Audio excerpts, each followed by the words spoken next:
Coordinator so that we can follow it while we are receiving that.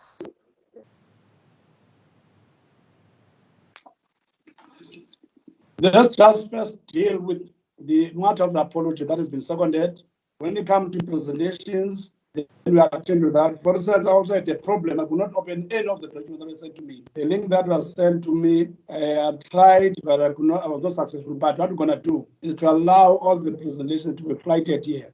But in the meantime, the coordinator working together with Chandel can find a way of ensuring that we get at least a user-friendly kind of a document sent to us in terms of those responses.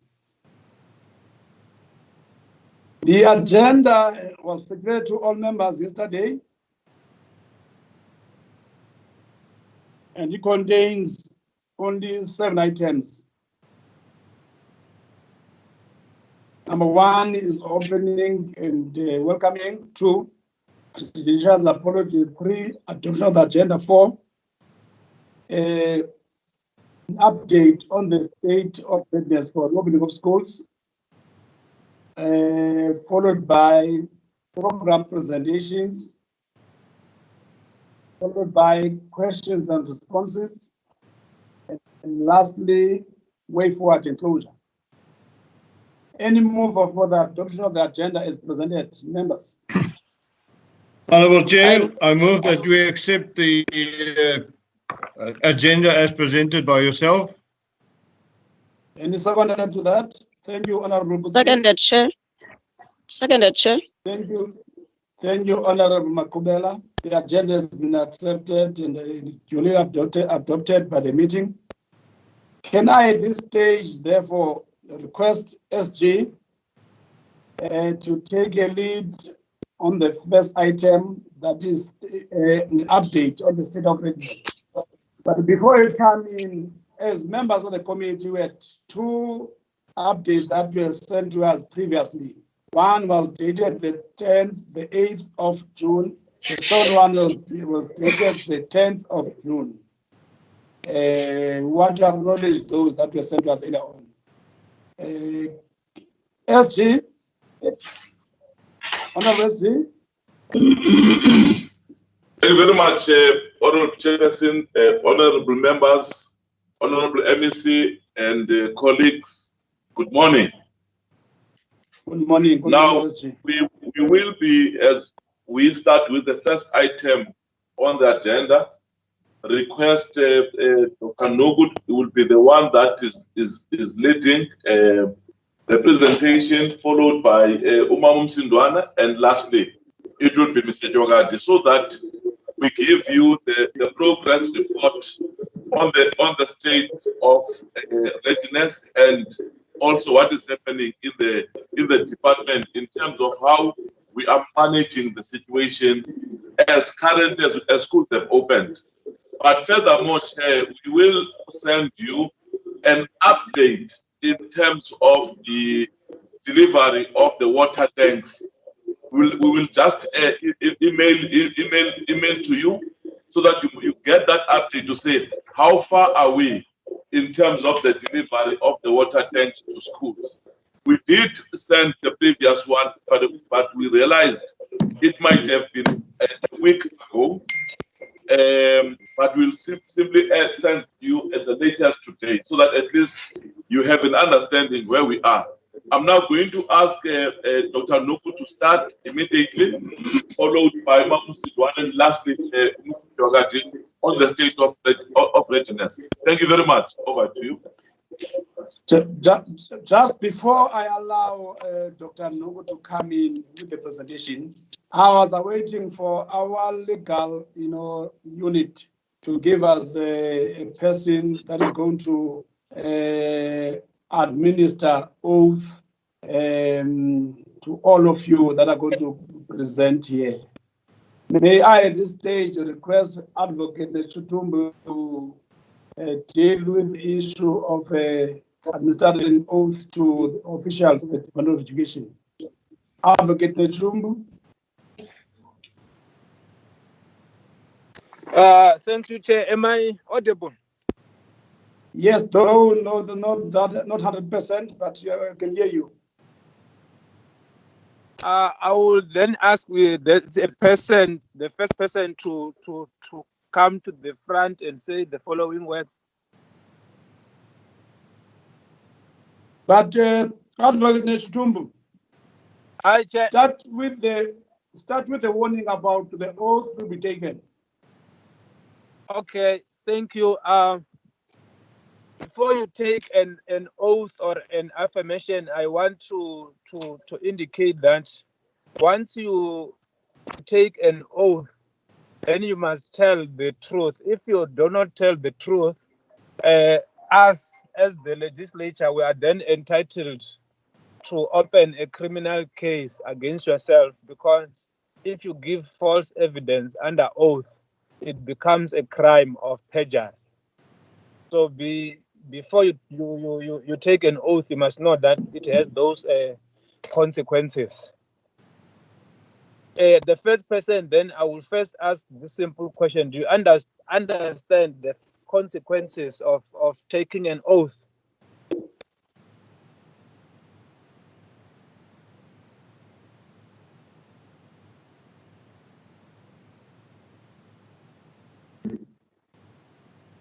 Hello?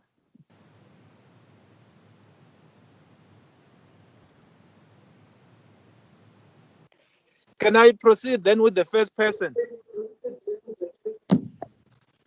Yes, proceed, Advocate Netumbu.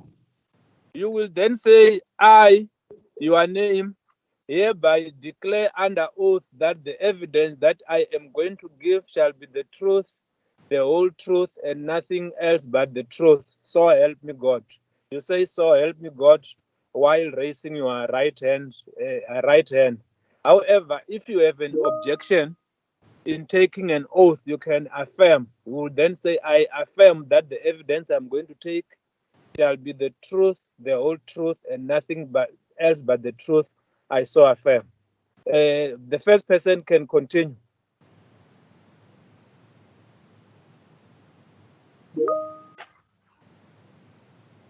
I, Temba Kojana, swear that the information I'm about to present is the truth, nothing else but truth.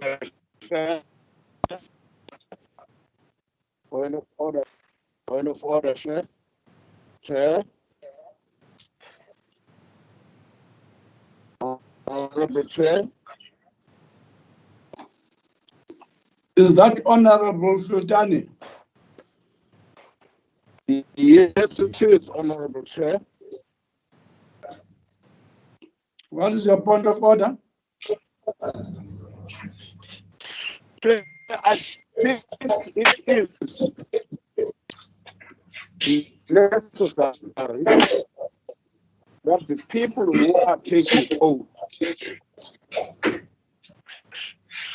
to unmute Honorable Sultani, I can't hear what you're saying. Cutting it out. so that we can see that they hello? Hello? Honorable Sultani, can you start can you start afresh, because I could not hear you. You were cutting. Okay, fine. Can you hear me now? Yes, we are audible now. Okay. That's my point of order, Honorable Chair, is that the persons who take oath should please unmute their cameras, because we're in virtual. We need to see them actually posing in the prescribed manner. Okay, I don't think it's an order other than just to correct something. It's not an order, because the meeting is recorded, and even when the person is stating his or her name, you can hear that in record. But let's ask them to switch on their cameras. Chairperson, can you note me? Pardon?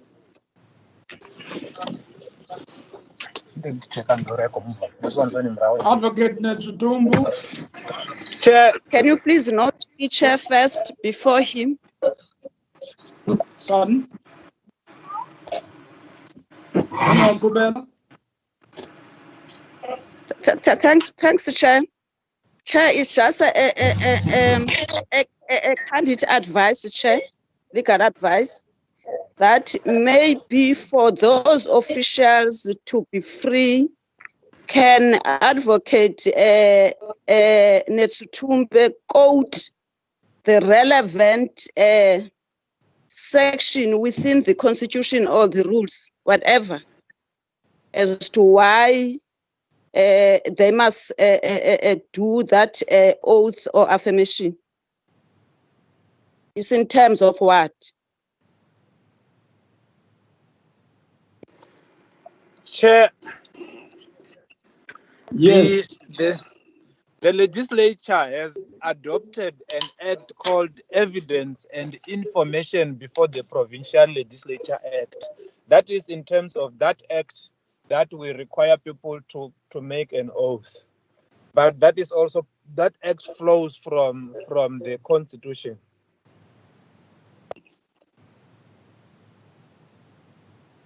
Can I then proceed? For the sake of recording, I think the HOD, if you can just repeat because he was interrupted.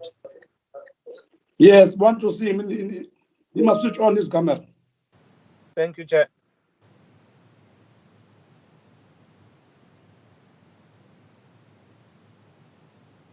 HOD.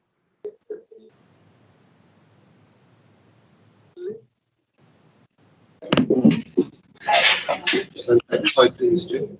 Stu. We have one guy. We have one guy. That's it. I, Temba Gojana, swear that the information I'm about to present is the truth, nothing else but the truth and accurate. So help me God. Thank you, Chair. He's properly sworn in. Another one, if there's another one. Yes.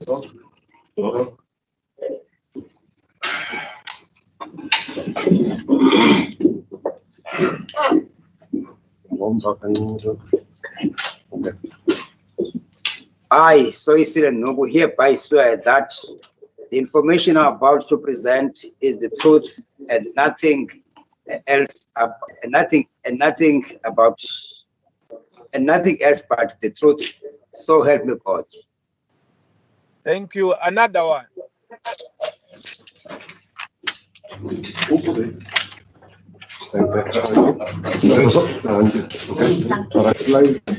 I, Amanda Ames Silwana, hereby swear that the information I'm about to present is the truth and nothing but the truth. So help me God.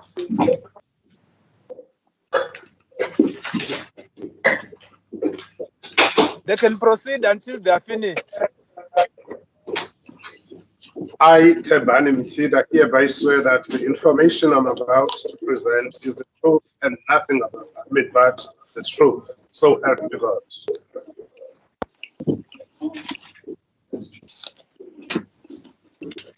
I, Nzimshemabona, hereby swear that the information I'm about to present is the truth and nothing else but the truth. So help me God.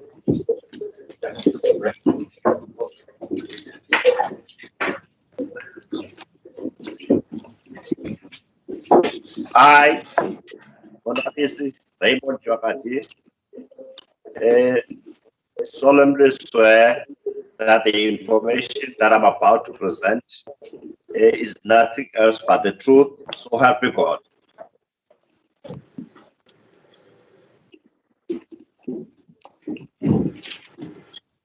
I'm not sure that they are okay. Oh.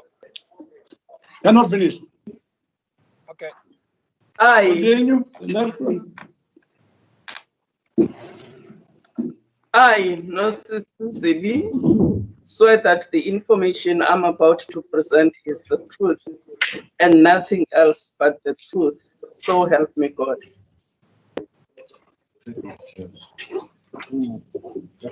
I, Genevieve Quirkman, hereby swear that the information I am about to present is the truth and nothing else but the truth. So help me God. Good morning. Next one. Good morning. I, Sharon Ann Master, solemnly swear that the information that I'm about to present is the truth and nothing else about the truth. So help me God. Next one.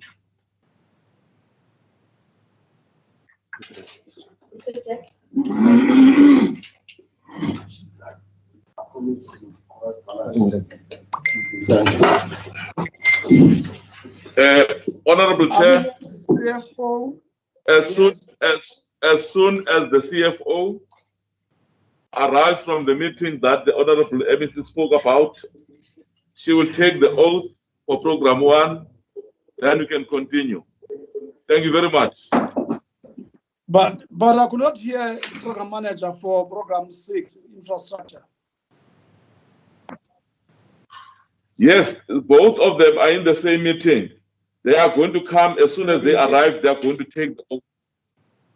You should have indicated that. Okay, thank you. Can I allow Dr. Nugu, therefore, to take the podium and make his presentation?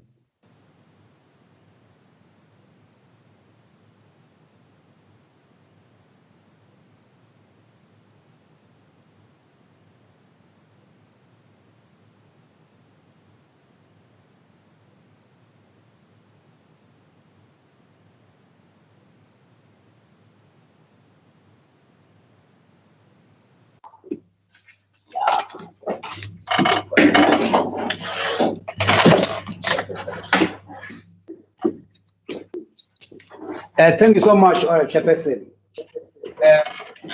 Honorable members, our MEC, SG, and the colleagues. Chairperson, this is the report that the SG has spoken about.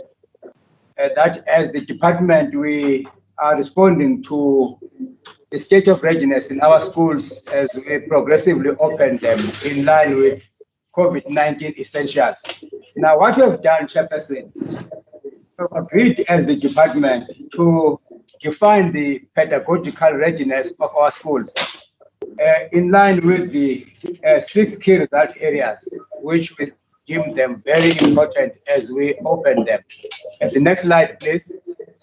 Now, in the next slide, we have defined these, or rather mentioned these 6 key result areas.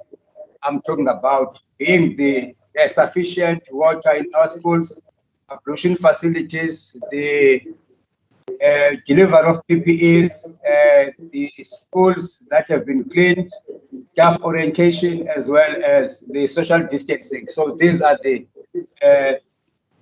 areas that really define our readiness. Now, the next slide, therefore, in line with these 6 key result areas, this is what is happening in our program. Dr. Nogu, just a moment.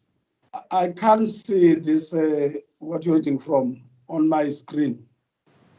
Can you make sure that as we are presenting it is flighted into our screens?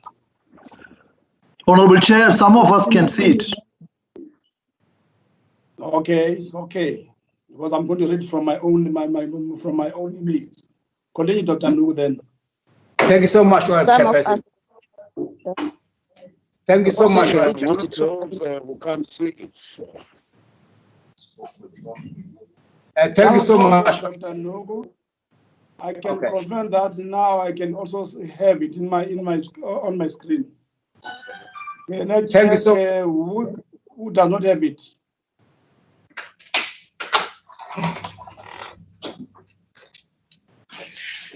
Honorable Chair, I also don't have it in my screen. However, Chair, I will follow him through my notes. I mean, through my the presentation that was emailed. Yeah, this is what I'm advising members who can't see. Continue, Dr. Nugu. Thank you so much, Honorable Chairperson. Thank you so much. As I have indicated, this is the readiness assessment of our schools as at 15th of June 2020, as we have been opening grade 7 and grade 12. Now, Honorable Chairperson, if you look at this graph, now what is happening here is that it shows all our 12 districts and what is obtaining from each district. If you look at Alfred Nzo East, 222 schools which are in that district are operational, and 2 are partially ready. And then go to Alfred Nzo West, 555 schools are operational, and 5 and 14 are partially ready. And then Chrisani, 404, partially ready, 34, and not ready is 6. Then in Jogabi, 313, ready, 13 partially ready, and also in Owantambo, 55566 ready. So the whole, therefore, graph Chairperson, the green bar shows the schools that are operational, and then red shows the schools that are not ready, and then amber shows those that are partially ready. So, which means this is what we have been reported to by districts as at 15th of June. Now, the next slide. Now, the next slide is the graphic summary, progressively from the 29th of May up to the 15th of June.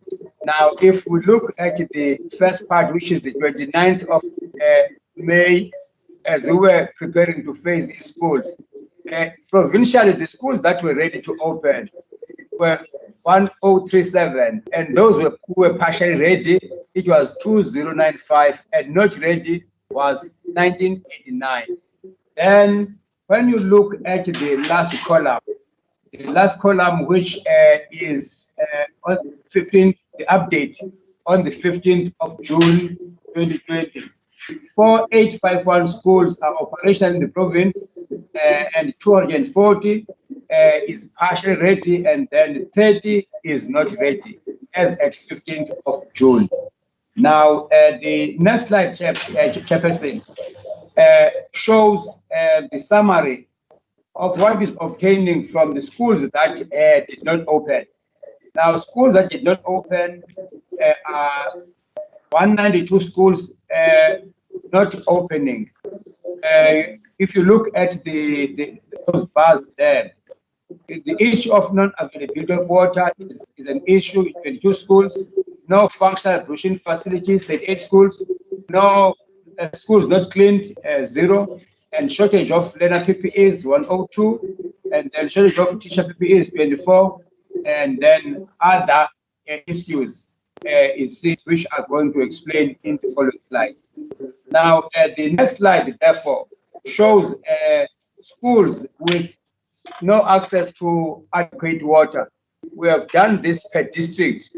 And if you look at the whole slide, the affected districts here are Owantambo Inland, BCM, Prison West, Nelson Mandela Bay, Sarabadman, and then of these districts, Christian West is the most affected district with water challenges due to drought in the area. Now, the next slide, Chairperson, shows school by school, district by district, CMC by CMC, and SED by SED. Those schools that have been reported to have been affected by the inaccessibility to water. We have itemized them there. Now, in the next slide, it's another key result area where schools that have not opened have no functional ablution facilities. In total, up to the 15th of June, there are 38 schools. And then the narrative there is that these schools do not have access to functional ablution facilities. And then again, Christian West also again is the most affected district. Also because of inadequate ablution facilities. The ongoing provision of temporary mobile toilets, which is currently at 61%, is going to meant to address this issue in Christian West. Now, the next slide, Chairperson, shows the the affected schools, district by district, SEMC by SEMC, and second by second. So those are the schools that I have been referring to in the previous slide. Now, in the next slide, we are looking at the key result area of PPEs, which is also part of what schools should have before they open. Now, here is the narrative. 102 out of 564 schools could not open due to the non-delivery of PPEs. Or Tambo Inland and Alfred West appear to be districts with the most schools impacted by non-delivery of PPEs. And the service providers that could not deliver were replaced, and delivery will take place this week. As at 15th of June, as I've indicated, and this is continuous on a daily basis, delivery of PPEs. Now, the next slide indicates the issue of PPEs for staff, not learners now. 24 schools could not open due to the non-delivery of PPEs. Alfred Nzo East has 2 schools, and Old Tambo Coastal has 22 schools.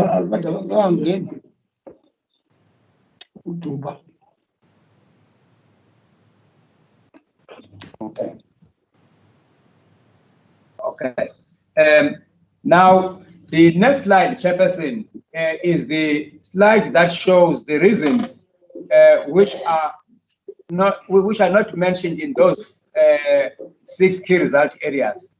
Now, these are the schools. 4 schools could not open due to other reasons, such as burglary and death threats against the principal, community demands, testing of all learners and teachers by the DOE before the start of the school. And now parents demand school transport. Parents want their children to be tested before attending school. And then what we are doing here to respond to these issues, Chairperson, is that CMC follow up on these incidents and mediate between the school and the community. Quickly, as Chairperson, is that some of the demands which are made here by parents are the demands which sometimes can be addressed through our interaction with them and talk to them more about how to deal with COVID-19 as we are advised by the Department of Health. Now, the next slide is the slide that shows the COVID-19 related case management. Now, as we continue with schooling in grade 7 and grade 12, almost on a daily basis, we come across the incidents of infections, etc., and then we are managing them as we go on with the advice from the Bureau of Health. Now, 57 schools across 8 districts were temporarily closed for decontamination for a maximum of 2 days due to COVID-19 infections. Now, here are the schools per district that have been reported as at 15th of June.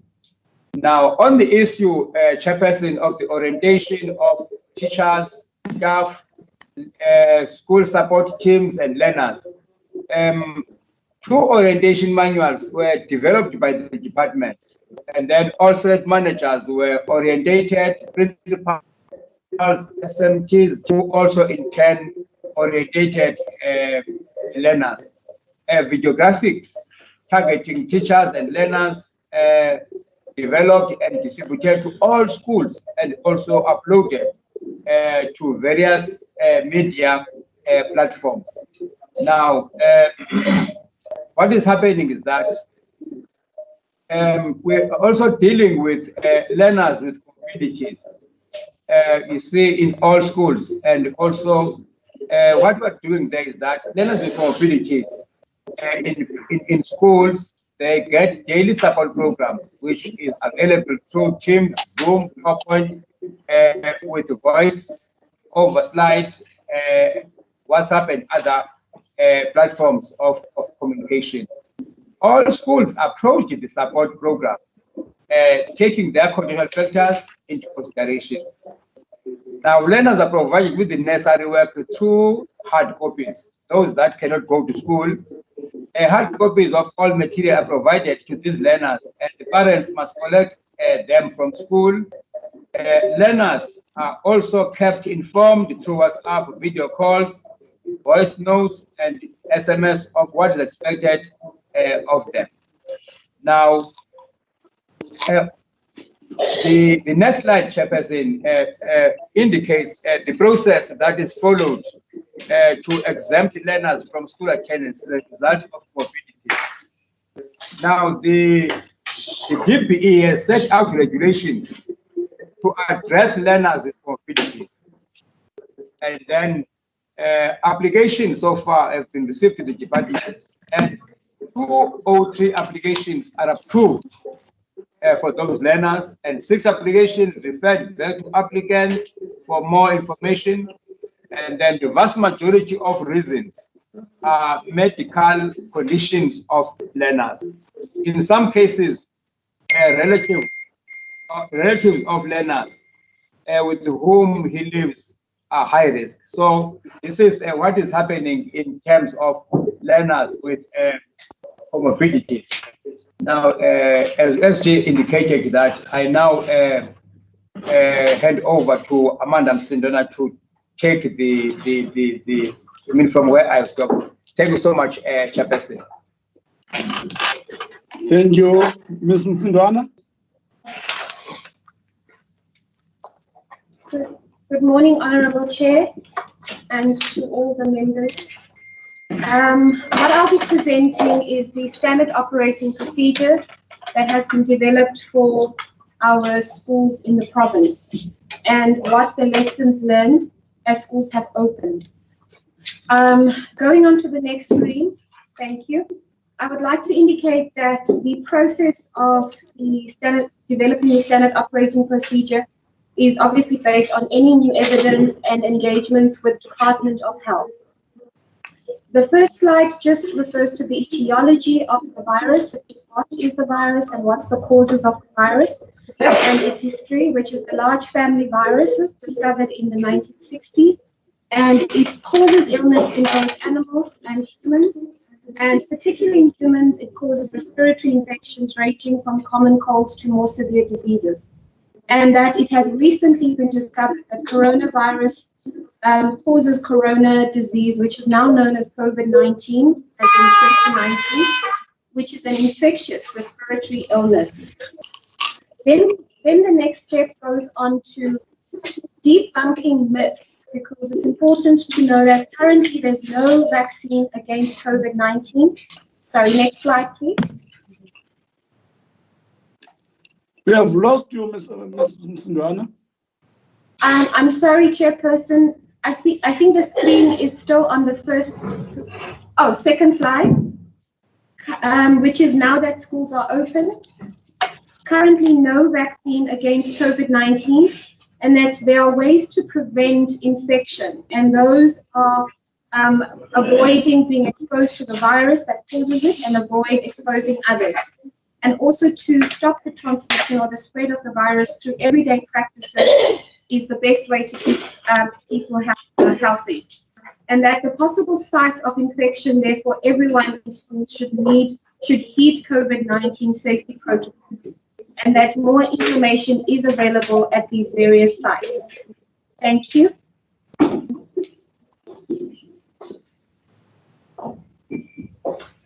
Then we provide the background to why the SOP has been developed.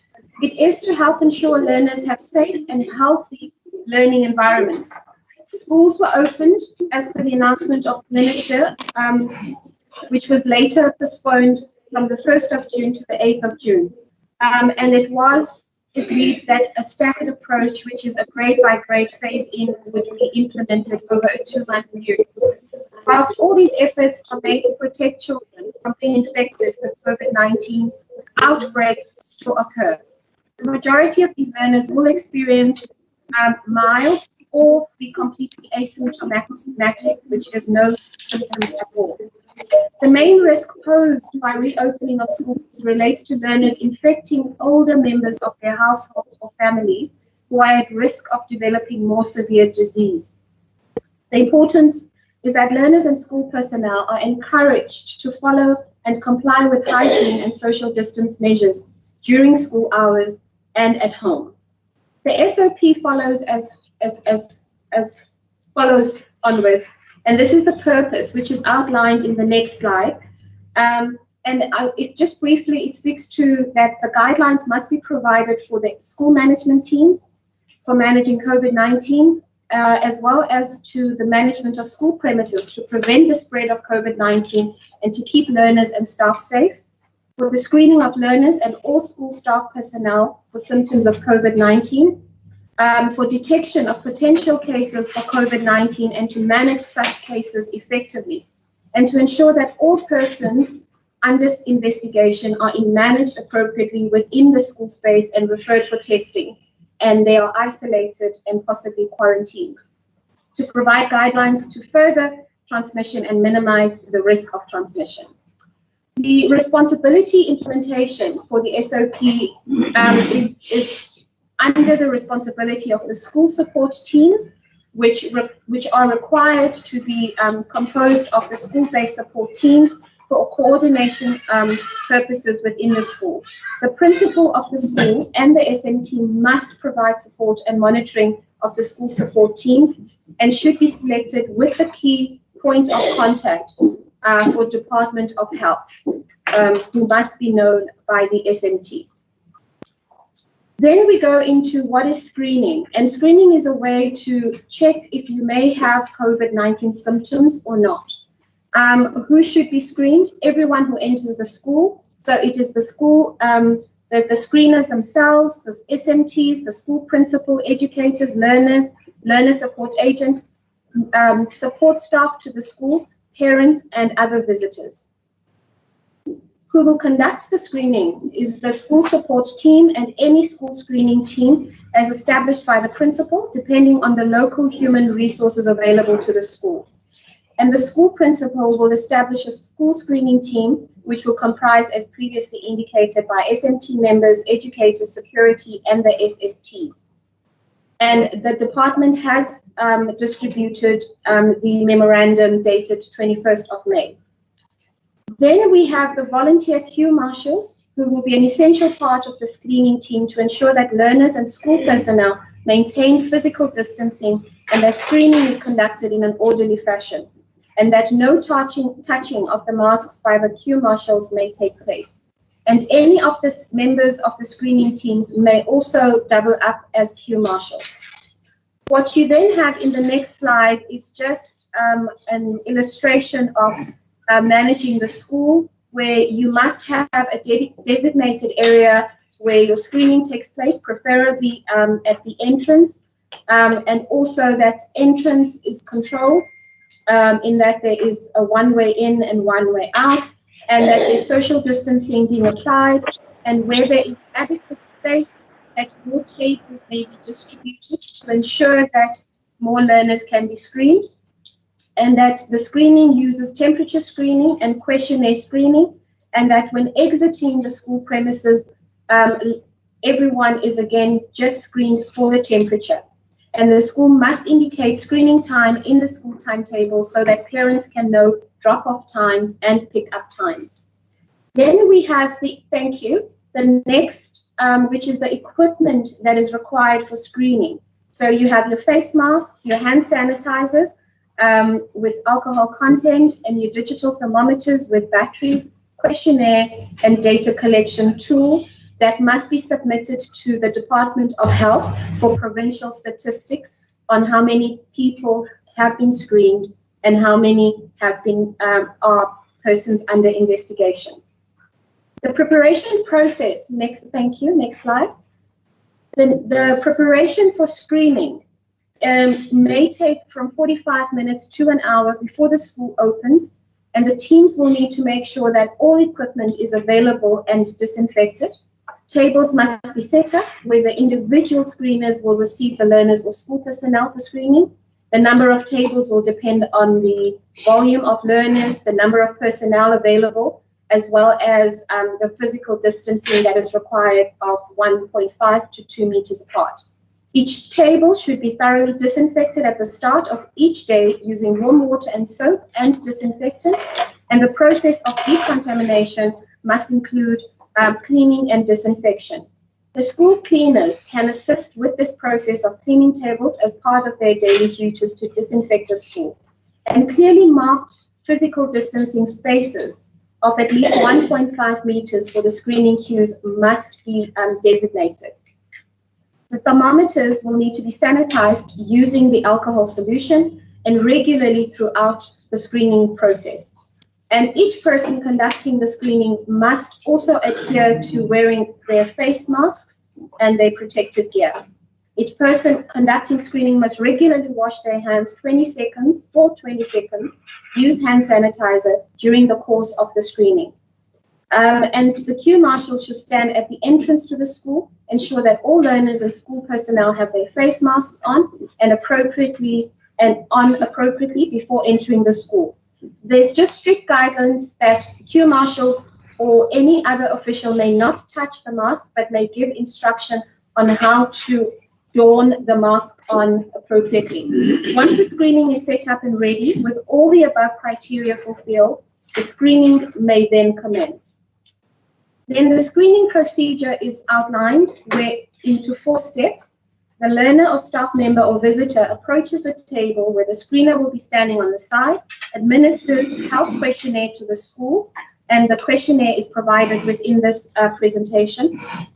Temperature will then be taken and recorded, and persons are requested to adhere to the stipulated distance, and information from health questionnaire will be forwarded to the health professional linked to the school on a daily basis.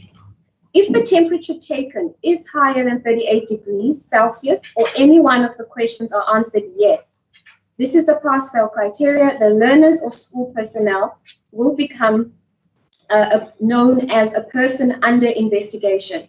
And the term PUI is used particularly to remove stigma and stereotyping around COVID-19. And that person must then be referred for testing. Next slide. Thank you.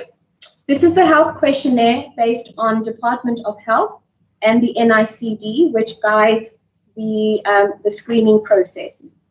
There were concerns, obviously, knowing that it is winter season and flu season as to when to refer or not to refer, but I will engage on that in the next slide.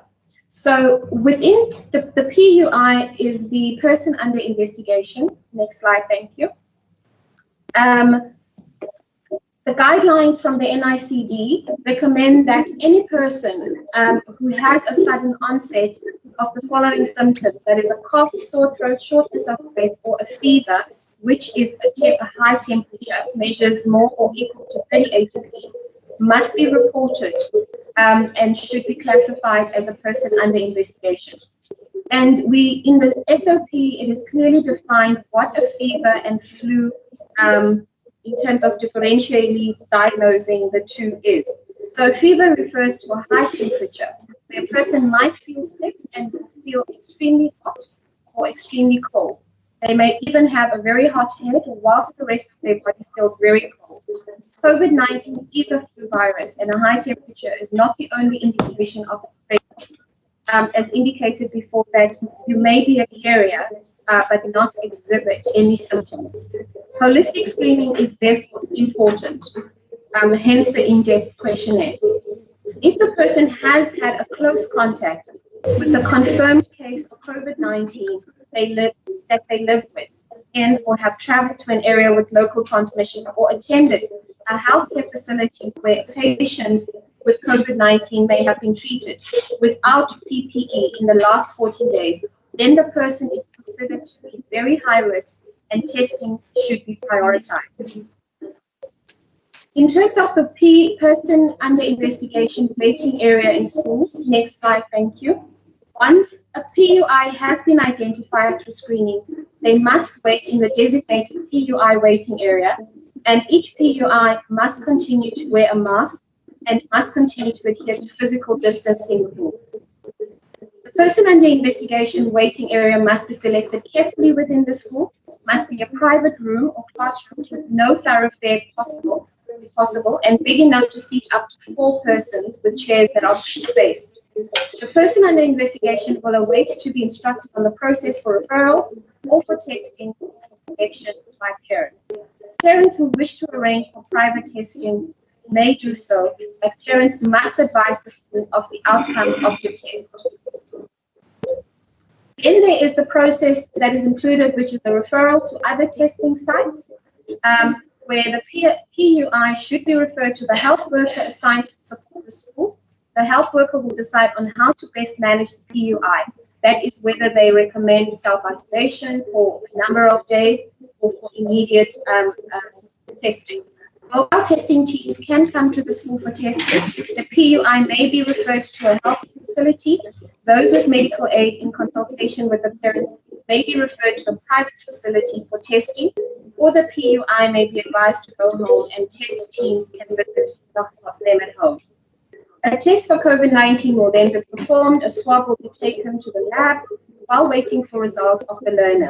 The school personnel must be quarantined at a designated quarantine site as determined or assessed by the health professional. The health professional will be responsible for assessing identified quarantine sites, including homes. Then the control line listing. A learner or school personnel who is a PUI needs to recall who they were in close contact with in the past 4 days before the onset of the symptoms of screening, and if there were no symptoms. And the names of all those should be recorded on the contact line list. And the results, if the results return positive, the person will be taken to isolation. If results are negative, the person must monitor their temperature daily. Upon completion of the prescribed period of quarantine, a mandatory letter of completion by the health department must be provided to the school. In the case where results have not come back to the lab, the indications from the Department of Health are that after 14 days, the PUI is no longer infectious. Thank you. Next slide. Management of a confirmed case. The health professional has an obligation to Honorable Chair. Just hold on, Ms. Msindwana. Can you just on each aspect just take one important thing, because you can see what is written on the slides. Just the important issue on each aspect, because now it's just to sort of take us through what is supposed to be done when you test the results of this, because we have a challenge of time.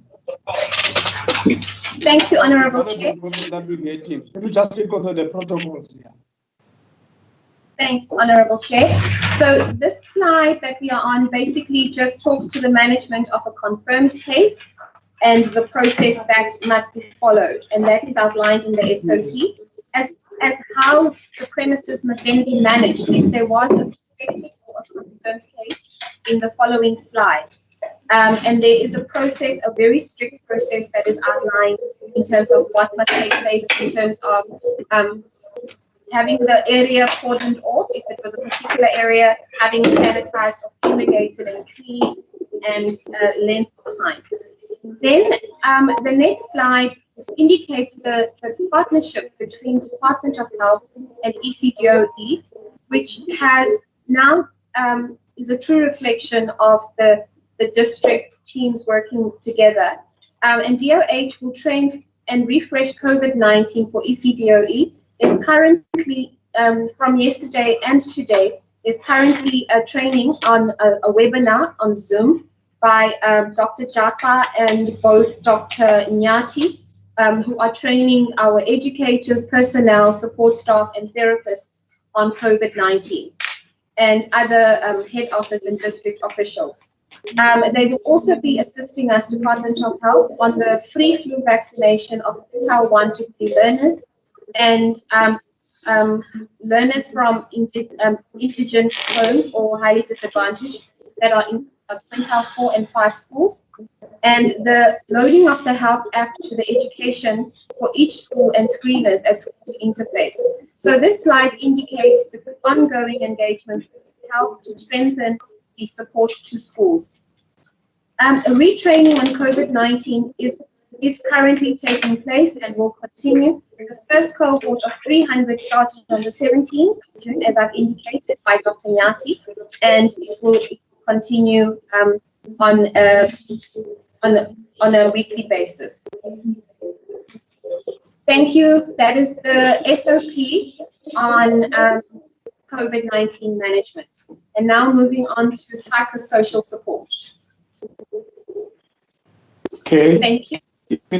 Just to summarize. Will do, Chairperson. Thank you. So as previously indicated in our meeting, Honorable Chair and members, is that the department has developed a psychosocial plan. I will not review these 2 slides as previously engaged on. And then the third slide outlines the various team members. I would just like to indicate the additional staff members that we have engaged with. So there are 46 social work interns in special schools, 12 social work interns in district, and employee wellness is also engaging 24 additional social workers to be based in districts to support educators, support staff, and admin officials in terms of psychosocial support. We just recently had a signed SLA, service level agreement, with the University of Walter Sisulu for psychologists, social workers to provide additional support to public ordinary schools throughout the education system from their students. And there is still ongoing engagements with Nelson Mandela University on the offering of their students to support our schools. Additionally, we are using the psychosocial support officials in slide 42 on the telehealth or telepsychology support, where we use the Sigunga Denjani app, and you call the call center and you are linked to psychologists within the district who will then provide telehealth and telesupport to educators, parents, learners, admin officials, or any support staff around anxieties or concerns around COVID-19. We've also utilized national government organizations, particularly for clinical psychosocial issues that they will be referred to. The next slide then outlines the referral route process, slide 43, and also indicates on the far right on the external referral list of organizations that we are engaging with, so that they can provide additional support for more clinical psychological supports that may emanate during this period. The modes of delivery for the health service delivery, having resourced the psychosocial support teams with laptops, and the cell phones are still to be procured. However, there are officials who already have departmental cell phones, is by using both video calls, WhatsApp, and also telephone landlines and video conferencing on the Microsoft Teams available to all our officials, and they can call a learner, parent, or staff member on their cell phone and engage with them on the matter that has been identified by the call center. Thank you. Is that all, Ms. Msindwana? Yes. Who's taking in the phasing in of other grades? Is that your SG? Is Mr. Jogati? Leave grade 7 and 12, go to the next grade then. Okay. Thank you, Chair. Thank you, Chair. Thank you, honorable members. We wanted just to share our preparations for the phasing in of the next grades. We've done already grade 7 and grade 12, and the minister has announced that the next grades that are going to follow from the 6th of July, it's grade RR, grade R, grade 1, 2, 3, 6, 10, and 11. That also includes with schools of skills, year 2 and year 3, schools for learners with severe intellectual disabilities, grades R 1 to 3, and the final year of occupational stream, and schools with learners with severe and profound intellectual disabilities, which is the lesbian category, years 1 to 3. Schools with autistic learners, junior group, 13 years and over and above in terms of age group, and the final year of 18-year-olds and below. Chair, these are the rest of the groups that are going to be phased in by the 6th of July. Then on the 3rd of August. Next slide. That's the next slide. Yeah. You can see that. You can see that. Next slide. Again, that's a chair. Deviation Then of the phase in return to schools. Yeah, and then the last group of schools to be phased in, Chair, is the group of the 3rd of August.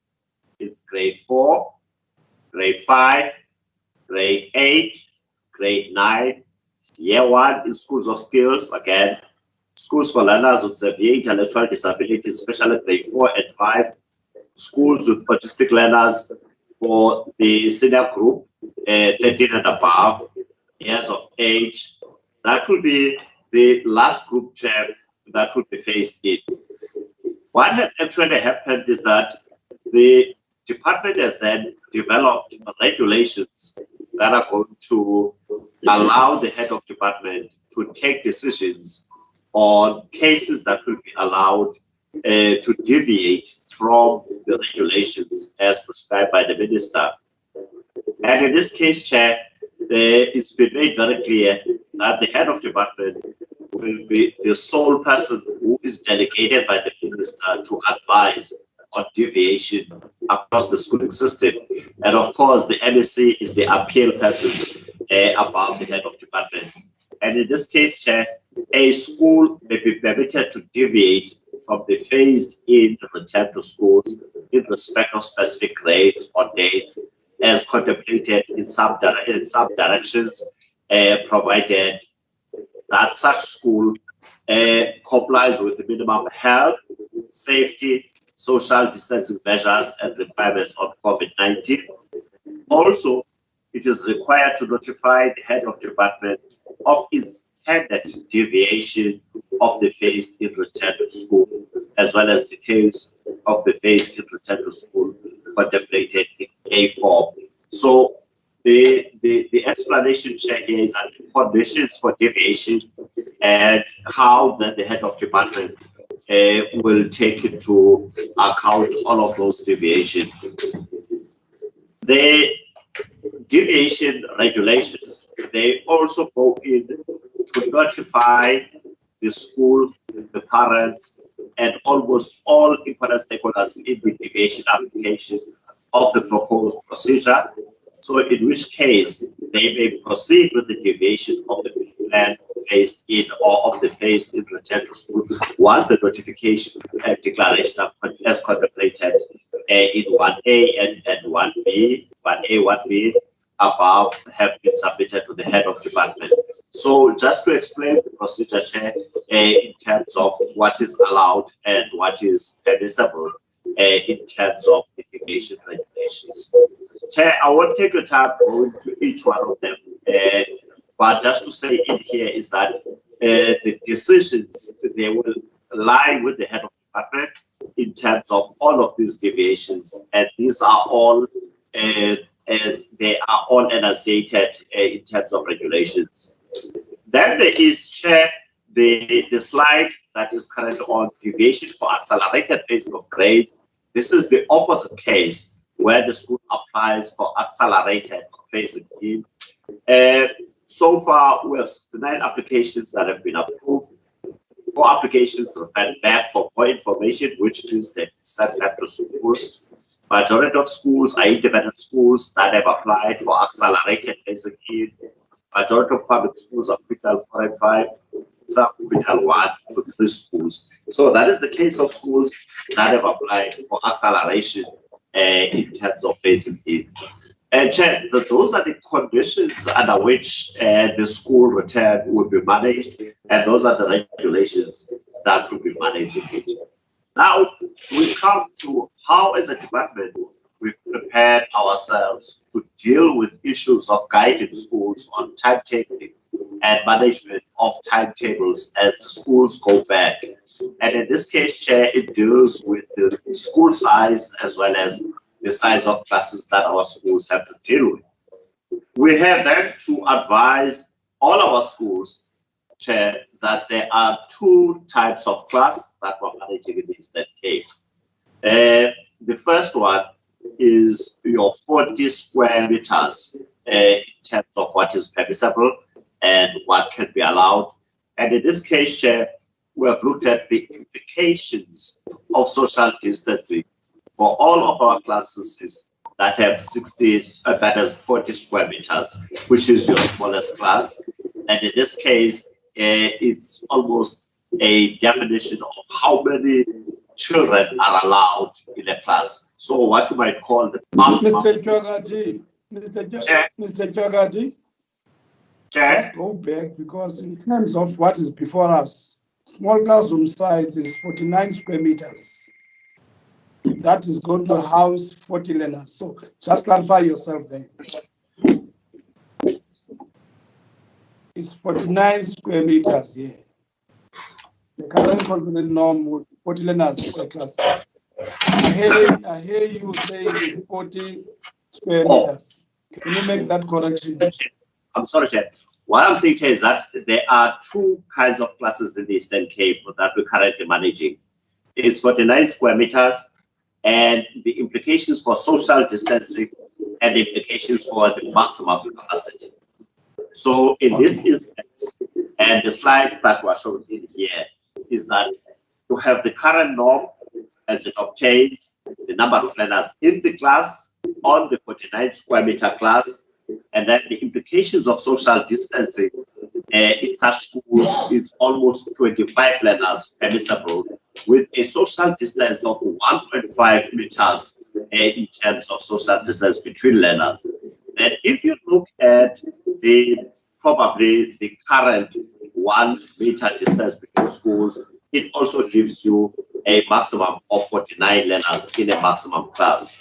But in the current norm, as we are currently obtaining in the Eastern Cape, we have almost 42 learners per class, as it happens right now.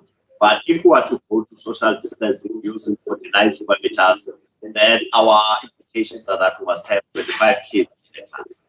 So that's the first scenario of 49 square meters, Chair. All right. Then the second scenario, Chair, is 60 square meters, and 60 square meters with social distance of 1.5 gives you 30 learners in a class, which is the graph below right, which is the red one. And then based on the current norm, it's 1.2 square meter, 1.2 meters in between learners, and yes, it gives you 42 learners. Of the maximum capacity of the class that will be utilized, it gives you 56 learners. That's when, Chair, you stretch them up to the writing board. So these are the two kinds of scenarios. But, Chair, here we want to talk about what will be permissible in terms of health regulations, both in the 49 square as well as in the 60 meter square. And in this case, we are talking about 30 learners and 25 learners. So that's what is permissible, and that's what we need to do. We have to take into account the shape and size of the schooling system and its implication for allowing kids to return based on a specific timetable. So what we did is to look at our school size relative to school sizes in the rest of South Africa. So Eastern Cape, I think, we have one of the smallest average school size in South Africa, with Gauteng the biggest school size in the country. And Eastern Cape, an average school will have 346 kids, whereas Gauteng will have 827. So, but what it actually says, Chair, is that provinces will be facing different class sizes as well as different average school sizes in dealing with phasing of children. And also the space implication will be different in each province. In our case, the space implication is what will be the timetabling and curriculum delivery in a space size of 346 school average in the Eastern Cape. That's what we are dealing with. Now, what we've done is to tabulate the types of schools that we have in the Eastern Cape and look at them from point of view of social distancing, and then agree of the total number of schools that we have in the Eastern Cape, how many of our schools will require an extra additional space, how many of our schools can exist within the 1.5 meter distance and without any alteration into the schooling system. So we've taken district by district. If you look at the categories, it's what you might call a very small school, and then we have small schools, we have medium schools, we have large schools, and then we have mega schools. And in each one of these, the tabulation is the number of schools that you have. And out of the 5,000 schools in the Eastern Cape, 1,237 of them are what you might call very small schools, and 2,228 are small schools. Now, if you look at the bigger sizes, medium, large, mega, it's almost a negligent number of these schools. Medium is 637, large it's 582, and then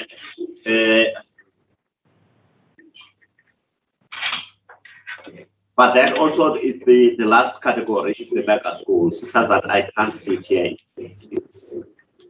It's concealed.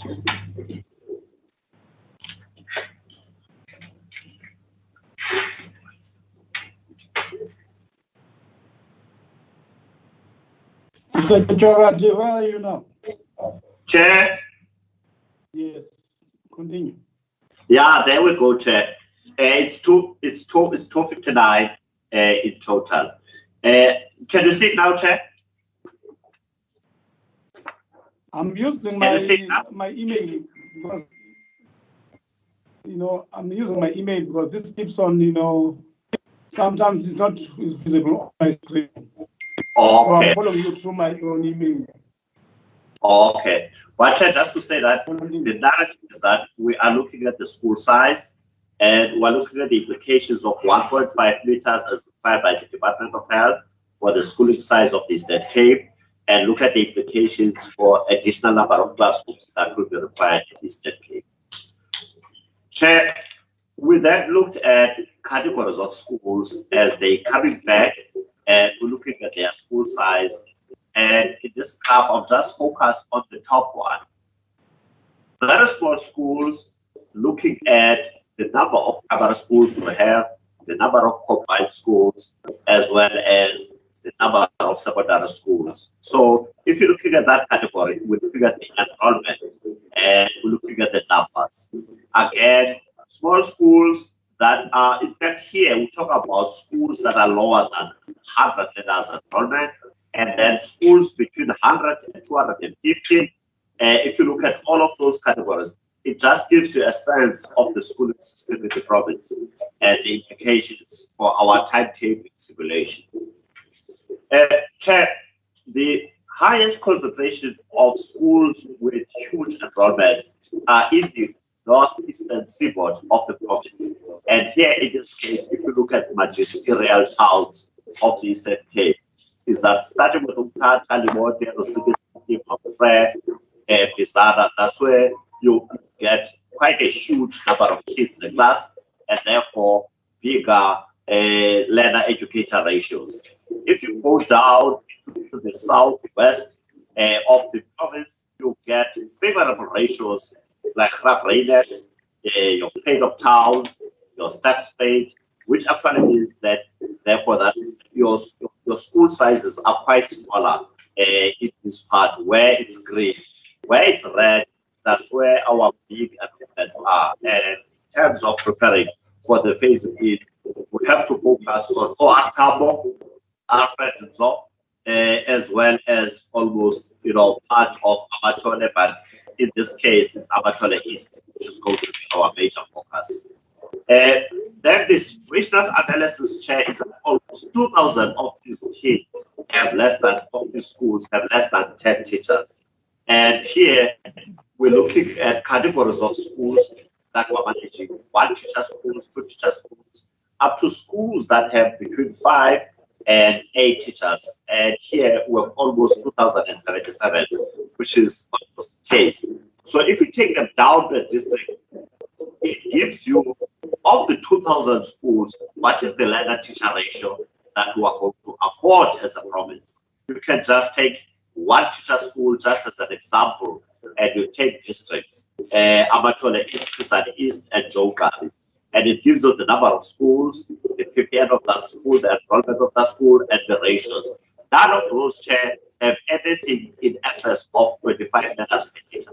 And it actually says that this is almost what you might call a very small school, but by implication, it says that the management of 1.5 is much more easier in these categories of schools than mega schools. Now, if you move on up to schools with 8 teachers, actually, which is almost your small schools, but they can afford a PPN of 8 teachers. Again, there is nothing in excess of 25 kids in terms of the teacher-pupil ratio in that category. I'm just summarizing here all of the categories, but I'm also trying to give a sense of where we are in terms of class sizes. Here, it's a graphic illustration of the point that I'm making. It's not something new, but it looks at what are the sharp-pointed areas of the province where we have almost, your bigger enrollments in terms of these categories.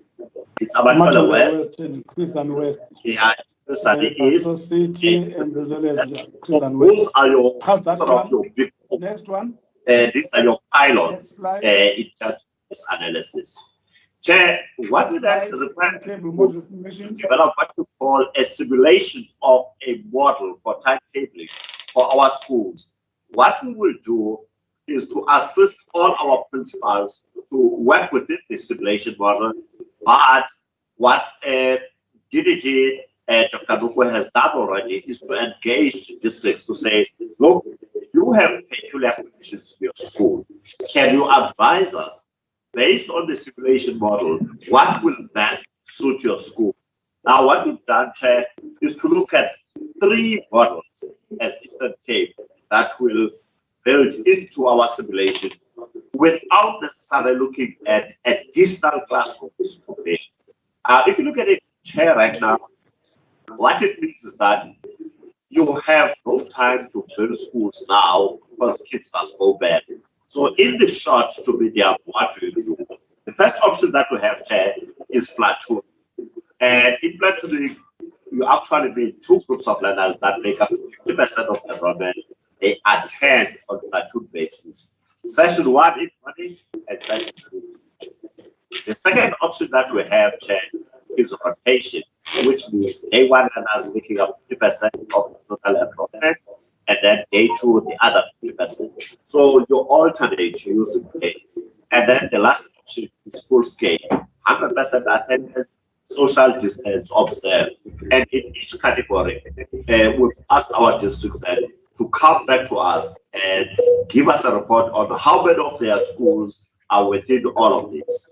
But if I were to say, Chair, platooning and sort of your broad framework for management of platooning, I've given an example of a morning session, and in this case, we're taking a model of 7:30 to 11:30. That is the morning session, and then the afternoon session is 12 to 1600. And again, what we've done is to phase them in terms of the phases. Mondays for the morning sessions is FET, and then for the afternoon sessions is GET. We can always alter so that the schooling system does not feel the differentiation because they remain one school check. In this case, we are trying to manage what we might call our big enrollment schools. And what it actually means, the advantage is that children attend school daily. There is no child staying at home in terms of the model. However, what it actually says is that they will have differentiated times of attending schooling. However, there will be some challenges, Chair, that we have to manage. Transport challenges, especially for learners in the scholar transport services, because there has to be some double up In the morning, there will be transporting of children. Again, in the afternoon, there will be transporting of children. The implications for teacher workloads are also huge.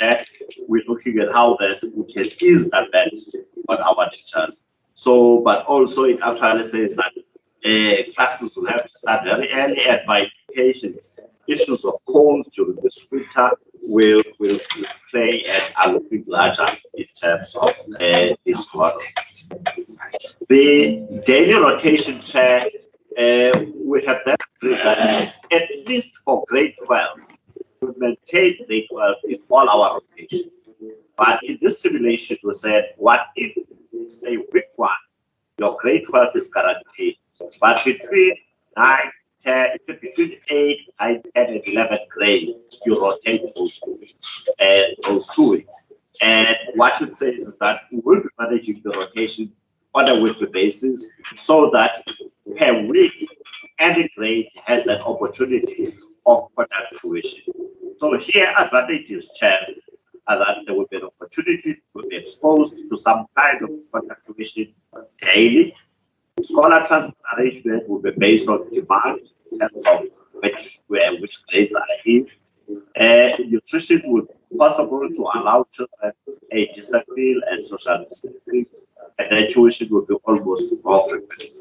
So, Chair, the one disadvantage here is that if there is a teacher absent for that week, it actually means 2 weeks in their tuition life, those children would have lost out. So there will be huge implications for any absenteeism. So where it brings us, Chair, to is that we have that the types of schools in the province and the kind of possible timetable simulation that will fit them. So anything lower than 12 enrollment, we are advising our schools that at least grades will resume without much challenge of spacing. 2, re-engineering of the timetable will be based on the daily routine. More classrooms will be available, and it's almost a low risk of social distancing. And in the Eastern Cape, the majority of our schools, they fall in this category. Medium school, these are schools between 300 and 900 learners enrolled. And in this case, there is a possibility for anything above 500 for platooning system. And in this case, we're looking at almost a negligent number of learners, of schools that will fall in this category. There will have to be a new timetable because of the platoon system. Maximum use of classroom will be possible. There will be a higher risk of social distance, particularly anything above 500 learners in this category. Then large school, it's almost our biggest challenge. And these are the schools that will have to look at alternative rotation as the mainstay of the school management system between now and the end of the academic year. There will have to be a new timetable, an extended classroom, and then the risk is high in terms of social distancing. Thank you, Chair. That is, Chair, the simulation that we've done to guide our principals on how they should go about developing their institutional planning as well as their timetable between now and the end of the year. Thank you, Chair. Thank you, Mr. Chwagadi. SG, anything from you as a way of finding out this presentation? So, thank you very much, Honorable Chair and Honorable Members. The slide that I've said I'm going to send it to you. It is with regard to your the delivery of water tanks. With that, we are going to send it to you. Yes. And instead of presenting it here, I was going to send it so that you've got that information that speaks to other matters that you might be raising. So it is more about the provision of toilets, where we've indicated, as well as the provision of tanks. So those are the 2 slides that I'm going to be sending to you. Okay. All right. That's all. That's all, Chair. Thank you. Honorable members, because of time, also because the majority of us could not manage to open the presentation from the link that was sent, we're not in a position to get this presentation in advance so that we can prepare ourselves. So we have a disadvantage around that. But that does not prevent us from just each member asking a question of clarity, one, so that we can go to the next presentation of the programs. Any indication of members who would like to speak? Because on my chat box, there's nothing. Can I get members who would like to interact with this part of the presentation? Can you note me? Count me. Honorable Chair, count me in. Filtane. And Kasim. Honorable Filtane. And Kasim. Honorable Pillay. Honorable Makubela. Honorable Pillay. And Kasim. Pillay. I've got three: Honorable Filtane, Makubela, Kasim, and Pillay. Any other? Yep. Yeah. Next one. Yeah. Dabeni. Yes, Honorable. Water. Juba.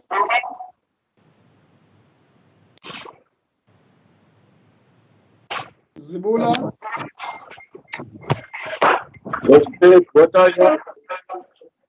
Yes, I've noted you, Honorable Water. Thank you, Chair. All right, Honorable Filtane, only one question for each member. Sorry, sir, did you say one question? Only one. Oh, okay, fine. Okay, the most critical one for me, Honorable Chair, is I would like to know what is the department's plan, catch-up plan, let me say, for the schools that could not open because they were not fully compliant. Thank you. Thank you. Honorable Makubela.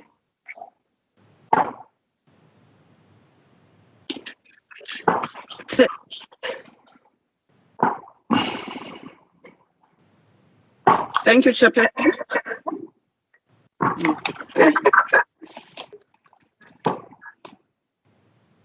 Mine share is around the suppliers who failed to deliver PPEs for the educators and learners till to date. What is the plan of the department to deal with those suppliers, rather than say they've appointed another suppliers? Because to me that is not enough. They are supposed to deal with those failed suppliers within the department for the rest of their lives, because really they are compromising the educational development of our kids, because those schools are closed. Not undermining the local, district, and provincial economic development, but we can't compromise our kids' development, developmental, then education developmental priorities. Thanks. Thank you, Honorable Makubela. Honorable Kasim.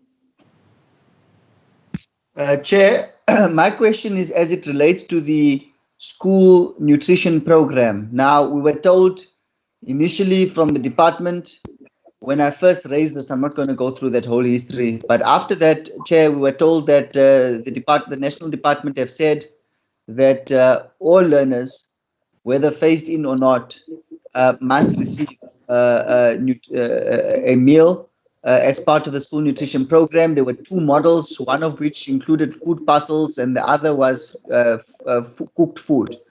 Then we were told the following week, Chair, that now they cannot do the food parcels as they had planned.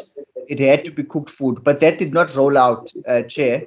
So I'd like to get an answer as to what exactly is happening with the commitments that were made as per the school nutrition program, and how are they going to run it at your mega schools where there's going to be rotational. So some grades are not going to be there on set, or maybe 2 days in a week. How are they going to get their meal or the school nutrition program on those 2 days? What plans does the department have, or does it have any plans in that respect? Thank you. Honorable Chair, thank you very much. I think my issue is about, I think opening of a school is not an event.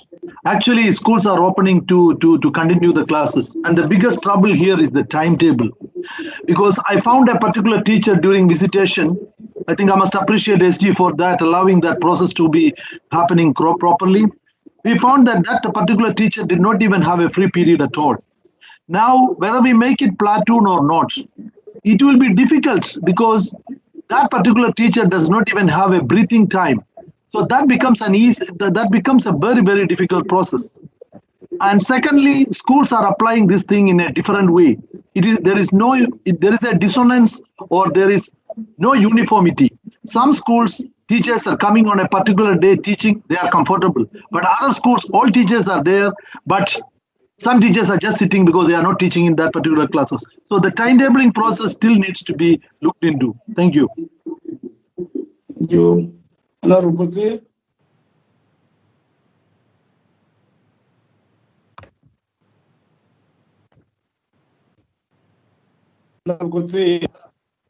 Thank you, Honorable Chair. I'm very impressed with the presentation.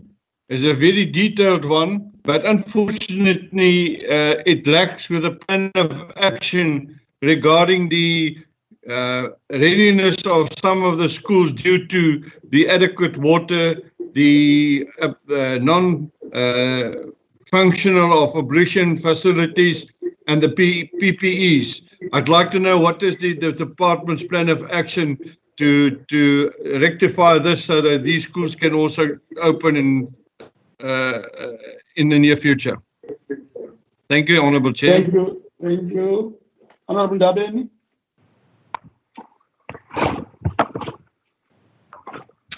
No, thank you very much, Honorable Chair and honorable members and MEC and HOD and all other senior managers of the department and our officials from the legislature. No, Honorable Chair, I think mine is also a very short given the time limitations.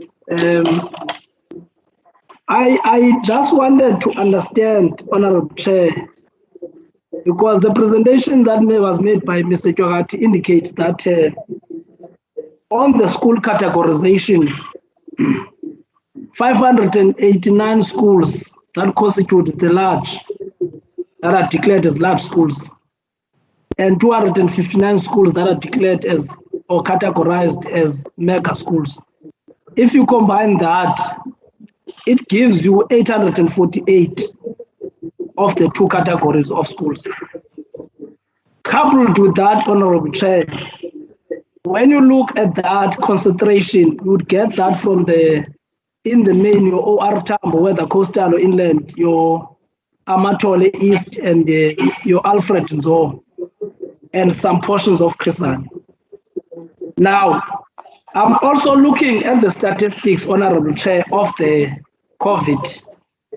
In the Eastern Cape now, we've got 11,919 cases confirmed, with 251 deaths. Now, I'm looking at the concentration of these numbers and the learners, and looking at where the COVID, the most or the majority of COVID cases are reported by the Department of Health. So I wanted to understand from the department's perspective if their planning was the presentation made by Mr. Chogati is very good. But I wanted to understand if at a planning level, at a high planning level, are they factoring in the numbers that are reported by Department of Health in relation to the concentration of the COVID cases reported? So that when you do the school planning, whether I talk about this rotation, platoon, or whatever method, option that will take, but you take that into the cases, so that in district where there is high concentration of reported cases of COVID, the department, in terms of their planning, they must also couple that and factor that those steps into their planning, so that the level of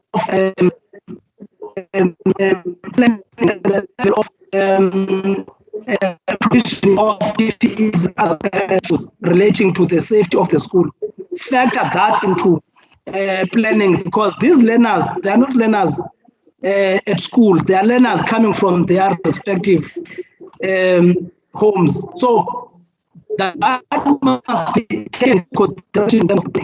It might be a comment, Honorable Chair, it might be a question, but I wanted to bring in this factor to say, looking at the stats that were presented by the Department of Health, looking at the presentation of the Department of Health, where is the signation in terms of the reported cases, especially in high concentrated schools? Thank you very much, Honorable Chair.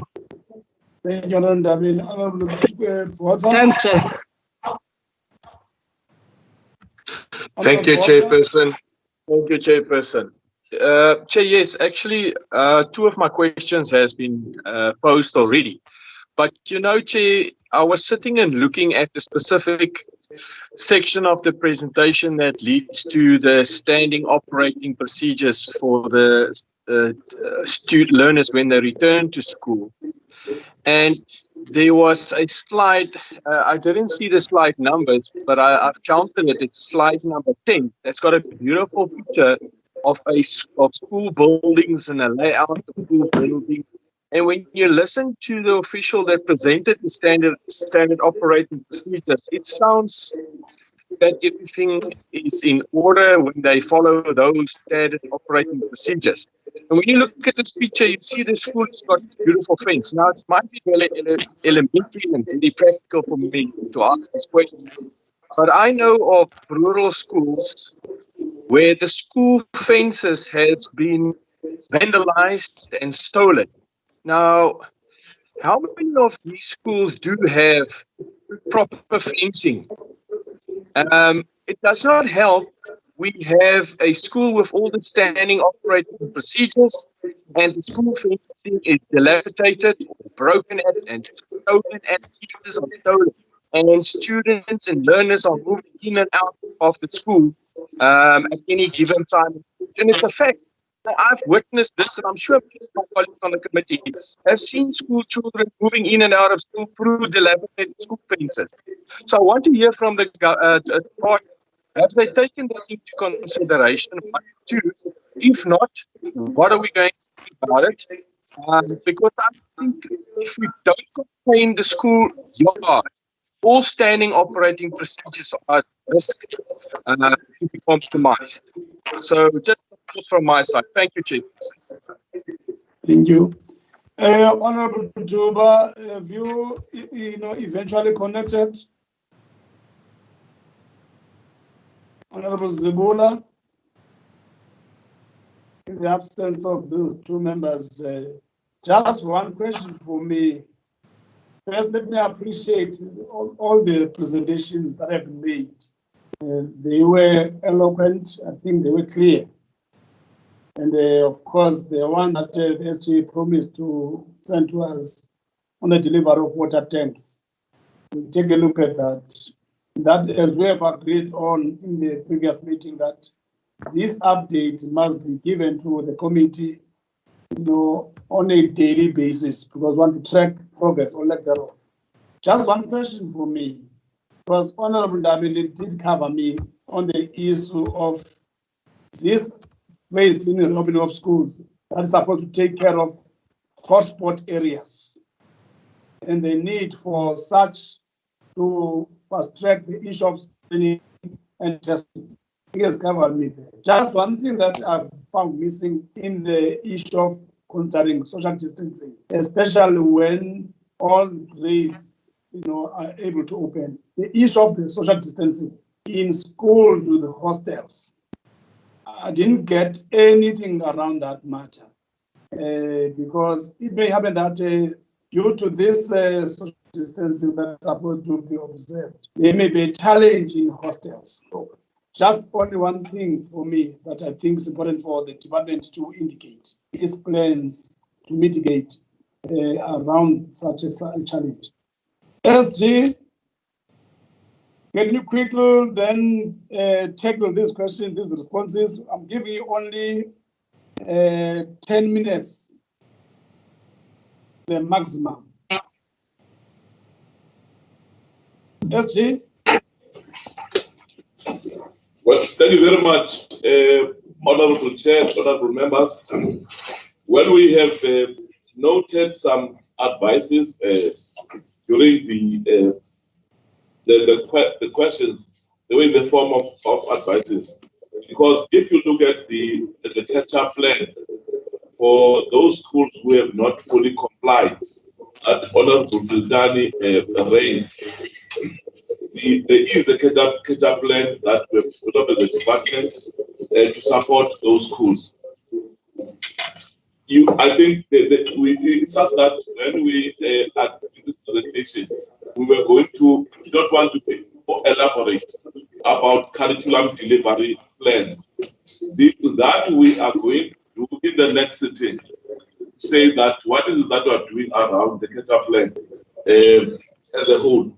Not for those that are not fully complying, what is it that we are doing, and for the rest, because we know that they shall should be writing anyway in October this year.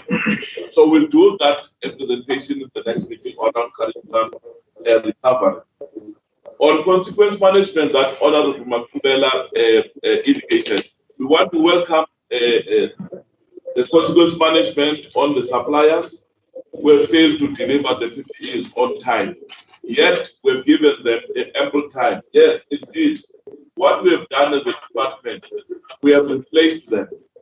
But the suggestion to say replace, but ensure that those that have not delivered on time, that have wasted the time of the department and there's an effect on the learners, let us do a harsh decision of disqualifying them in future for delivery in the department. We take that and we shall therefore implement. Honorable Kasim, you raised the issue around the school nutrition program.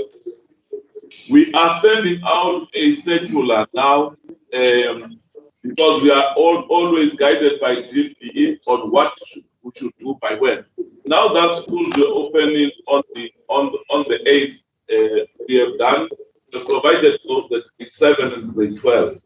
Now the plan has been completed for all other grades. A circular will be sent out so that, because in our case of the Eastern Cape, we do not have service providers outside the school. The funds are with the schools themselves. So schools are going to determine themselves whether they are going to cook the meals for their kids or they are going to do the packaging. But the decision that we've taken in the department is that let's cook for all of them.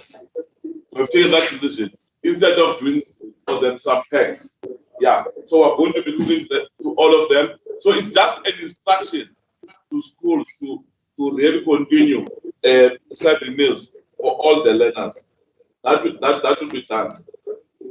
We will take note of the concern that Honorable Pillay indicated, and I hope that Honorable Pillay has indicated that that did not go to the classroom. It's we take that, but we look into your investigation in terms of your reporting and really concentrate to that school to find out what is it that can be done in terms of our preparation for the next phase, given the fact that there are 3 types of mechanisms that the schools can look into.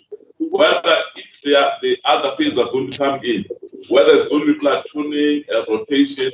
And in rotations, remember that rotation has got different strengths on how you can rotate at the school within the timetable. And there's also a hybrid of the two that we are going to look into. Yes, that's why I said, Honorable, I think, Chair, around the water supply that we are going to provide with you, but it's not only about water supply. We have indicated that in some areas there is drought, especially in the areas of Sarah Bachman and the areas around the Southwest. There is drought there. And I think we want to work with municipalities now.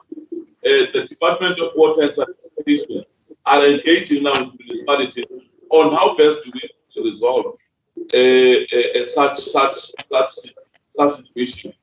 On the delivery of the PPEs, because we are monitoring it daily, the figures, because we've appointed new other providers, the rate at which it is happening is very fast now. That is why the presentation demonstrated when we started with the delivery as compared to now, the situation has really improved drastically.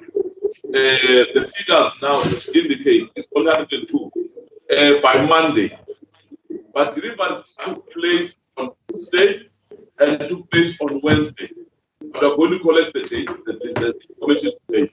That demonstrates that a lot is really happening in this regard.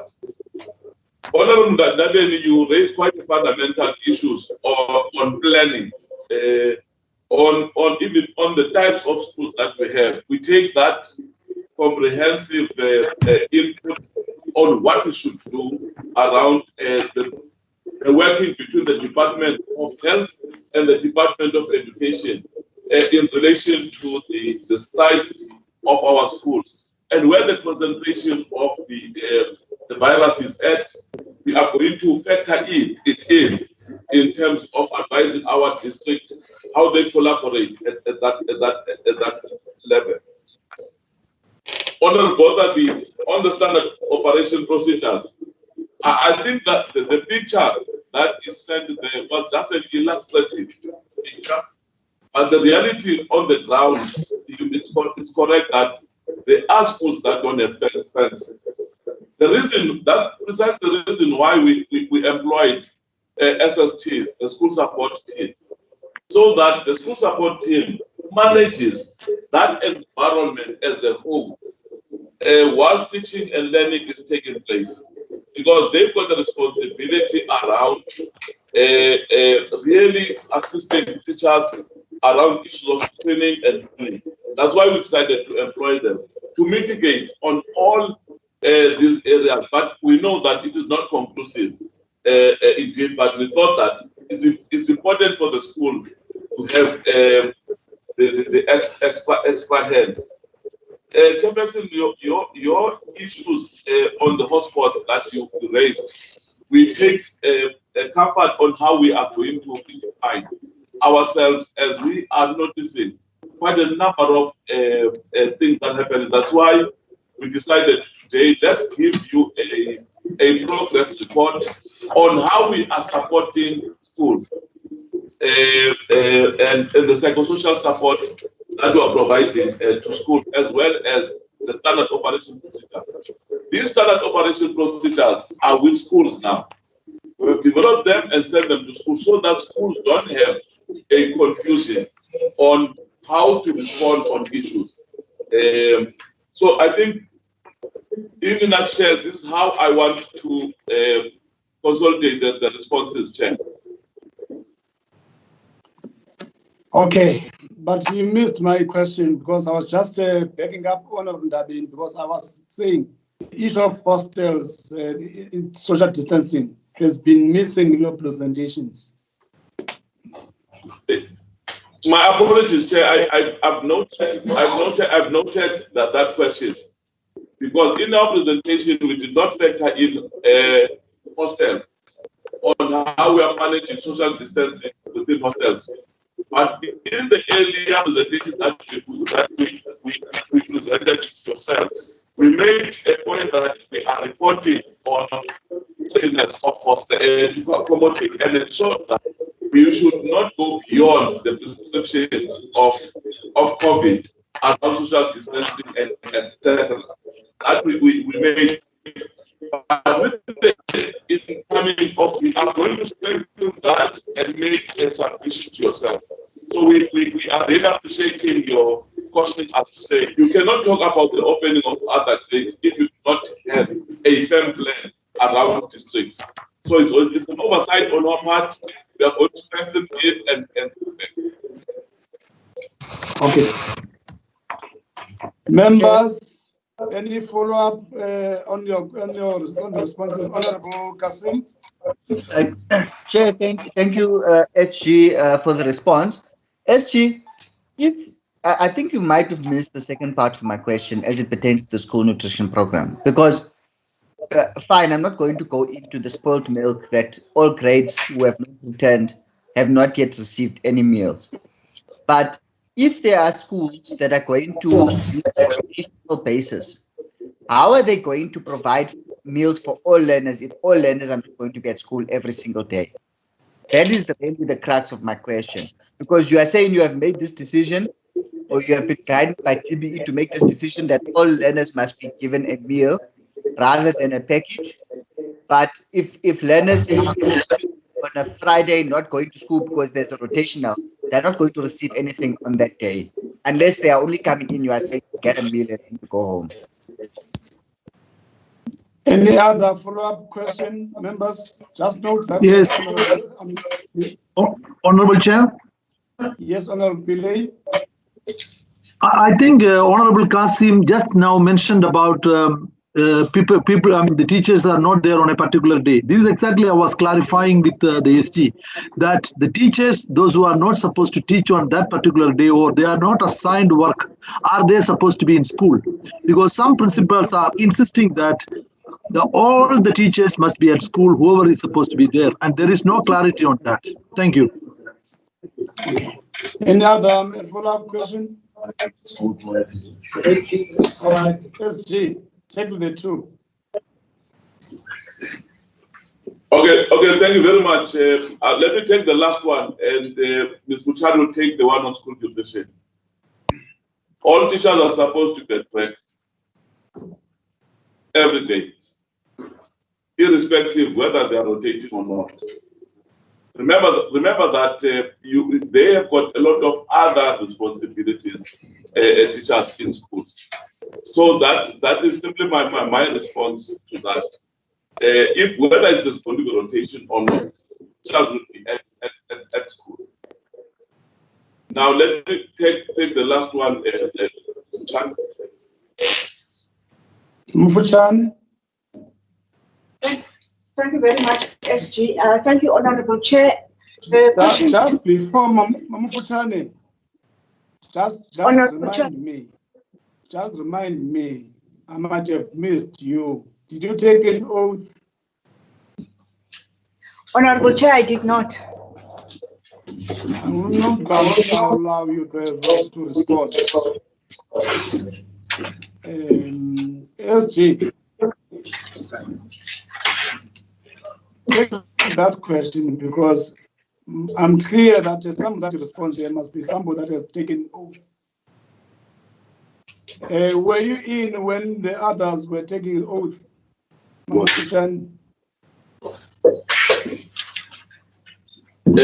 Chair, my sincere apologies. The team that was not here, can I call it just take an oath quickly? The CFO is now back. So we are no longer going to, we'll start now with program 1. That meeting that I've referred to, that they had to go to, they are now back. And now they are ready to take an oath, all the colleagues that were out. Thank you. Just hold on then. Just hold on, Mamu Fuchane. Can you line up all the officials that are going to be, administered oath, are going to be allowed to take an oath? Advocate Chutumbu. Chairperson in the corner. Please do your job. before they take an oath, let them be reminded that if you are taking this in terms of the Constitution and in terms of the legislation, which is called the Evidence and Information Before the Provincial Legislature Act. If you take an oath and you give a false information, the legislature will be entitled to lay a charge against yourself of perjury. I hope you understand that warning. Now we can proceed and take an oath. You will do it one after the other. You either take an oath. If you do not believe in God, you take an affirmation. If you are going to take an oath, you will say the following words. I, your name, hereby confirm, hereby swear that the information I am going to give shall be the whole truth and nothing else but the truth. So help me God. When you say so help me God, you must have been raising my right hand. If you are taking an affirmation, you will still say the following words, but you will say, I affirm that the information I'm going to give shall be the truth, the whole truth, but the truth. If you understand, then you can do that one after the other.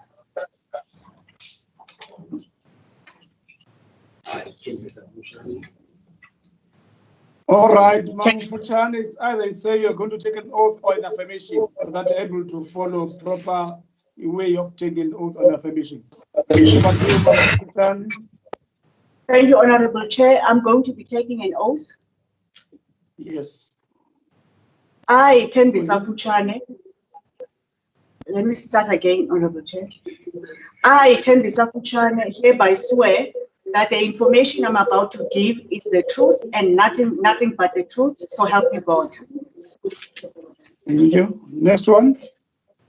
It's Mamukese, I'm going to take an oath. I, Ogiswakese, hereby swear that the information I am about to present is the truth and nothing but the truth, so help me God. Next one. I am a Chibo, hereby swear that the information I'm about to present is the truth and nothing but the truth, so help me God. Thank you. Next one. Chairperson, I'll take an oath. I, Tsepo Sifanya Pefule, hereby swear that the information I'm about to present is the truth and nothing else but the truth, so help me God. Thank you. The last one. Good afternoon, Honorable Chair. I will take an oath. I, Benedict Kotliso, hereby swear that the information I'm about to present is the truth and nothing but the truth, so help me God. Thank you. Mfuchane, you can take the podium now and respond to the questions. Thank you, Mr. Kotliso. Thank you very much, Honorable Chair, and good morning again to the honorable members. The question that was posed, I think, by Honorable Kassim on the issue of school nutrition, I need to indicate, as we have presented, that we've given the schools all the money in May or April for feeding of all the learners in all the grades. Subsequently, also given them a memorandum signed by the head of the department, indicating to them what has been provided to them and how they should go about in terms of feeding the learners. In the memorandum that was given them, we indicated that initially, because the schools were coming back and reopening for the first time, and many of us, including the schools, didn't know exactly how it was going to pan out until such time that the learners were at school. So they had to first settle in terms of the grade 7s and the grade 12s at school. So grade 7s and 12s have been provided with school meals at schools from the day that the schools had reopened.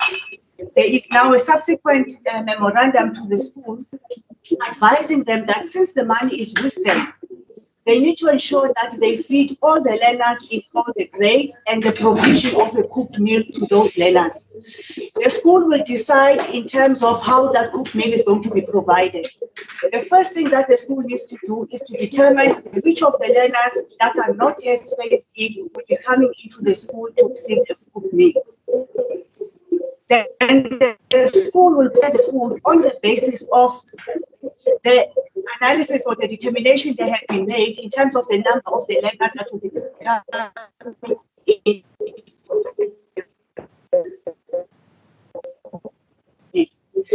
To receive the meal next week. And the other phased-in grades will also receive a cooked meal at the school in a staggered fashion, preferably after the grade 7s and 12s have received their meals. There is also a cohort of learners that will receive a meal but as a takeaway meal from the school. But they will be coming to the school to collect that food on a daily basis. Learners that are residing far from their school of attendance will go to their nearest school to receive a cooked meal, either as a sit-down with the proviso of the COVID-19 safety measures or for collection of the meal. And the register of those learners will be kept at the school and provided to the district and collected by head office from the respective districts. In terms of the plans, the schools are supposed to be rolling out the feeding of all learners with effect from the 22nd, which is on Monday. Thank you very much, Honorable Chair. Thank you. Thank you. Here's my summary of this report and presentation, which is going to give you some tasks as the department to tie some of the loose areas. Firstly, as we have indicated, on a daily basis, before close of business, we must be updated as the committee about all the implementation and lack thereof of these plans. So, on the issue of the school nutrition program rollout to all learners that are registered in schools, which is quintiles 1 to 3, that the department must be able to provide to the committee information about each school's way of plan of delivering this important activity to our learners, so that as the committee may be aware about how each school is going to conduct this task, also observe all the health protocols in terms of the local, level 3, regulations. 4, the matter of the overloaded, educators in terms of the new arrangement, the platooning, that by tomorrow, SG must have sent some team members, not only to focus on this school that has been mentioned by Honorable Pillay alone, but also similar cases, so that by Monday, then we are able, therefore, to present to us a plan on how are we going to ensure that those teachers that seem to be overloaded by this change of plan, the new normal, are not burned out. Remember, in terms of PEM documents, in terms of the post levels, that each one, the post level one is supposed to work in 100%, the deputy, the principal, and so forth. But in this instance, we find that because of platooning, teachers are going to end up utilizing more than the required periods because of this arrangement that we are having. So be happy if we can get that plan of yours in attending to that matter. 4, the issue of the response of the department on how is it going to handle the phase-in, opening of schools in hotspot areas is very critical for us as committee, so that we can be able to advise, so that as part of your plan of flattening the curve, saving lives, but of course saving the academic year, we are able therefore to have a proper plan that can be implemented. Lastly, on the very issue that are raised, on the issue of hostels, your plan on how are you going to ensure that observe social distances when hostels reopen. So I think that is an outstanding information that is supposed to form part of your daily report to us as a committee.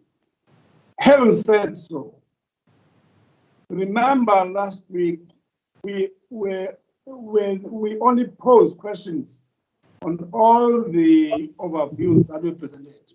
And the nature of those questions are also forming part of some of the issues that are going to emanate from the programs that are about to be presented. Therefore, the approach that we're going to follow is that will allow program 1 to take the floor and make its presentation. I'm just giving them a maximum of 7 minutes. I've seen their plan. And then thereafter, I'm going to hand over to program 2, present also program 2, 7 minutes. So 40 minutes will be dedicated to the both presentations. After program 1 is presented, you will answer all the questions that were posed last week and those that were sent to yourselves covering programs 1. Honorable MC, you'll be the last one, therefore, to wind up, because by 1 o'clock, supposed to be out of this meeting. You'll be the last one to wind up all the politically related questions that were asked based on your own political overview. Can therefore allow program 1 to take the podium and present program 1. To remind you, Chair, we agreed to start with program 2, or are they back from the meeting? They are back, Honorable Whip. That's why I'm saying program 1. They are back. That's why they took oath, because they are already back.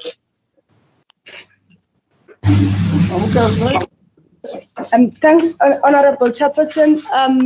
I'll be presenting program 1, presenting the performance information in terms of what we'll be doing as program 1 in response of the rand value that was presented in the overviews last week. I'll just go straight to what this program is all about. The next slide, slide number 3.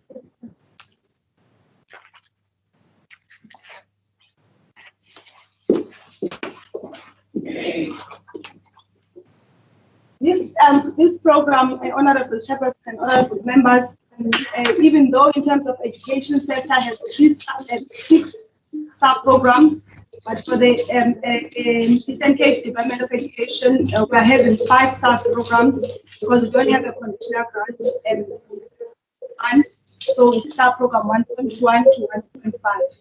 Next slide is just an indication of that as program 1, we provide the overall support of the education system, taking into consideration the National Education Policy Act and the PFMA and other relevant regulations that we have.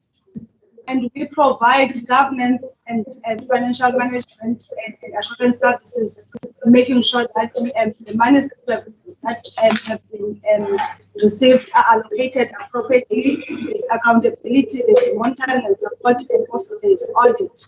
That we do for educators and non-educators from head office up to the second level in terms of program 1. Then these are just key priorities for program 1, which I won't go through each and every one, but I'll just summarize that we are responsible for monitoring and evaluation in terms of all the programs. We are also entrusted in maintaining the knowledge management of the whole system. That means to maintain the systems and to ensure that documentation that are used for everything that is done in the department are available for the use. We are also responsible to make sure and assist in accountability of making sure that the monies are used for internet reports. Also entrusted for quality assurance and management as a program. We are also monitoring the spending of money and linking performance and value, to make sure those are speaking the same language, and also just to make sure that we do the payments timely. We are also, as program 1, to ensure that all procurement processes focus on cost efficiencies and availability. Also to promote a proper and effective communication, especially this year, which the COVID-19 pandemic has hit the country and the province. But also we are entrusted to make sure that we maintain and implement the comprehensive learner tracking system because we know for education sector that learners are key for the allocation of the budget.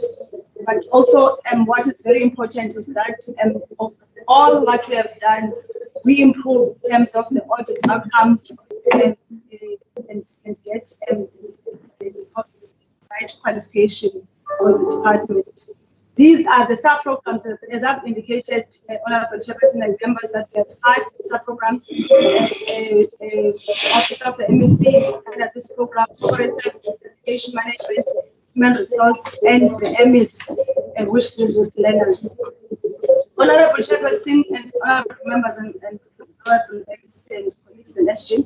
As program 1 last year, we had 9 PPMs, but this year we'll be implementing 6 PPMs, which is PPM 101 up to PPM 106, which outcomes is the ICT integrated integrity in the provision of quality education, and also the good governance education sector. And the output, what is expected of us is that 100% of our schools must be utilize electronic management system to provide data. Also, our schools must be able to conduct our schools electronically. Those 2 outputs are measured with the indicators, which is PPM 101 and 102, which is the number of public schools that use our SASMs, and also the number of public schools that can be connected electronically. Public schools, which is both ordinary and special. The target that we have for PPM 101 is 5,243 schools, and that will be able to use the South African management system. Also, in terms of those that can be conducted electronically, our target is at 5,200. Then, in terms of the education sector norm, we must fund and split our budget in terms of the education sector norm, which is 80-20. 80% going towards a compensation of employees and 20% going towards service delivery. And we have a target to reach that and to maintain that education sector norm. Also, we have an indicator that will be measured on schools that are visited at least twice a year by our district officials to monitor and support purposes. But the support and monitoring purposes will be a targeted one, utilizing information in terms of PPM 101, where we need to look at what is exactly our schools that we need to be supported on, and we direct our support in terms of that.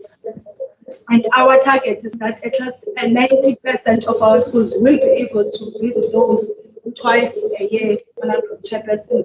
The next slide is talking to the outcome on output on schools to have access to connectivity, in order to enhance teaching and learning. This output indicator last year was talking to the percentage of the number of learners that have access to information. But this year, Honorable Chairperson and members, is talking to the percentage of schools having access to information through connectivity other than broadband, and also those that have connectivity through broadband.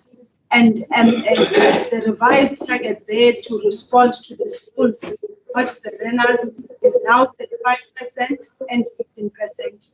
And last year it was 10%, 5%, because the output indicator was talking to the learners. Then the last one is talking, Honorable Chairperson and Honorable members, the ability of the department to attract young teachers and to enter into the teaching profession, which we have put a target 1,200 as a target that we want to reach. And the next slide is just a summary of those indicators that will be measured quarterly and those that will be measured annually. We have 4 that will be measured quarterly, which is PPM 101 and 102 and 105. The other 3, which is M103, 104, and 106, will be measured annually, but on monthly, quarterly basis, we will report on the progress towards achieving such targets that we have set as a program. We have also indicated the risk and the mitigation. That is program 1 we will come up with to look in terms of us, what is it that can hinder us from achieving the targets that we have set and the mitigating measures.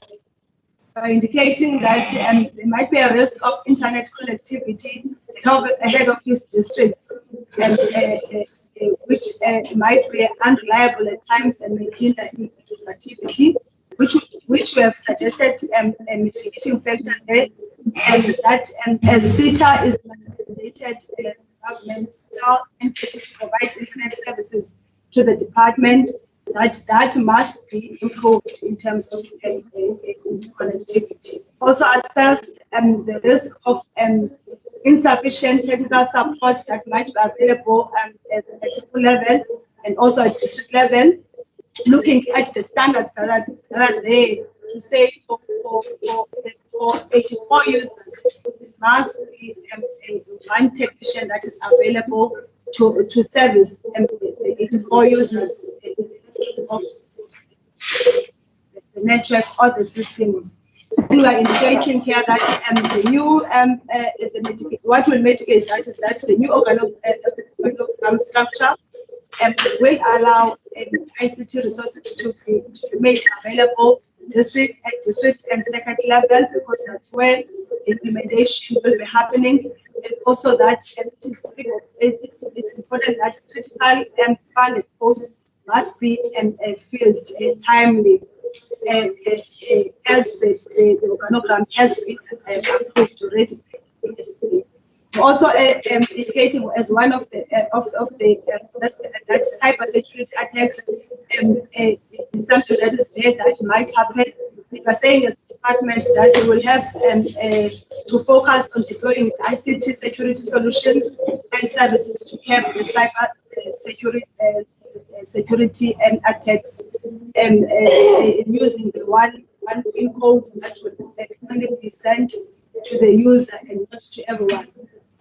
Then we also identify the risk of insufficient documentation that can support some of the performance information that we report, where we are indicating here that we strengthen the management of the portfolio of evidence from school level up to head office level in order for us to ensure that we prove for the targets that we said we have reached.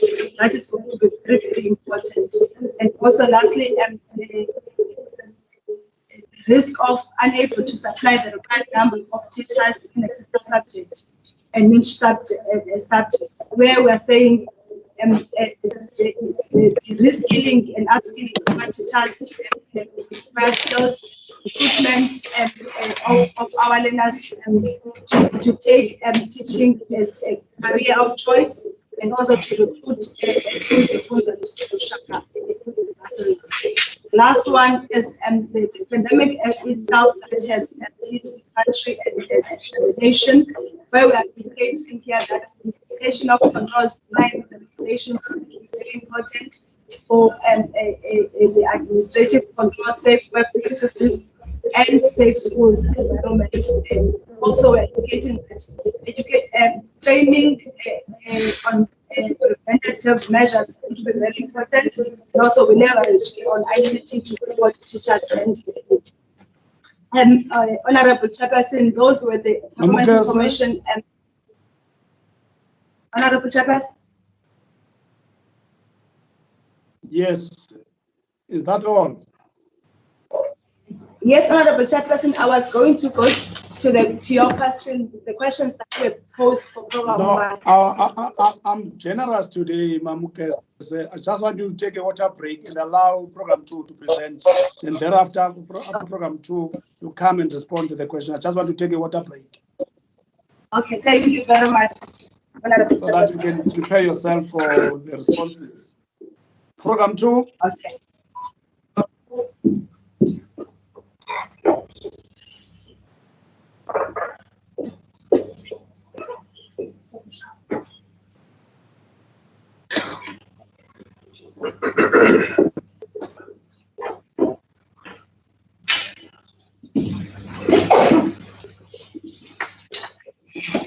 Okay, thank you so much, Honorable Chair. Good morning, Honorable members, the Honorable MPC, SG, delegates and colleagues. Honorable Chair, I'm presenting. Good day to you, Tatu Mkida. Thank you so much, Honorable Chair. Chair, I'm presenting Program 2, which by and large is the biggest program in the department as it consumes 81% of the budget of the department. In terms of the arrangement of this program, it caters for the following sub-programs, which is the public primary level, the public secondary level, for human resource development, school sport, culture and media services, and the last sub-program is conditional grants. The purpose of the program, Honorable Chair, is to provide quality basic.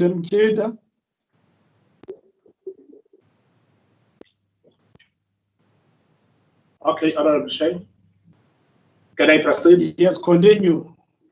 Okay. Yes, proceed. The purpose of the program, Honorable Chair, is to provide quality basic education to all learners in grades up to grade 11 enrolled in public ordinary schools. And this is in accordance with the South African Schools Act and the White Paper 6 on inclusive education. So that's the purpose. In terms of its overview, Honorable Chair, the program is responsible for the provision of quality public basic education for all these grades 1 up to 12 through the following objectives. Number 1, funding of schools and no-fee schools at the required norms and standards, improving the learner textbook access ratio for every learning area or subject, provisioning of school furniture and other teaching and learning requisites, monitoring and evaluation of public school programs and interventions to ensure maximum impact, and also enhancing the learning capacity of learners through provision of a nutritious meal to all learners on all school days through the National School Nutrition Program.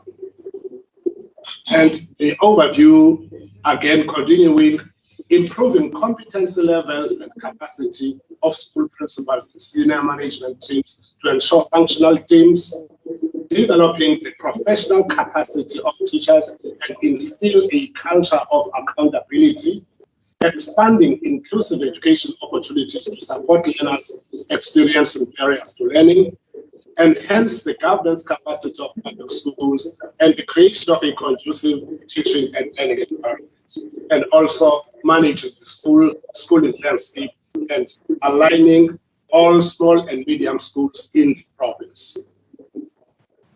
And these are the key priorities for this current financial year, members.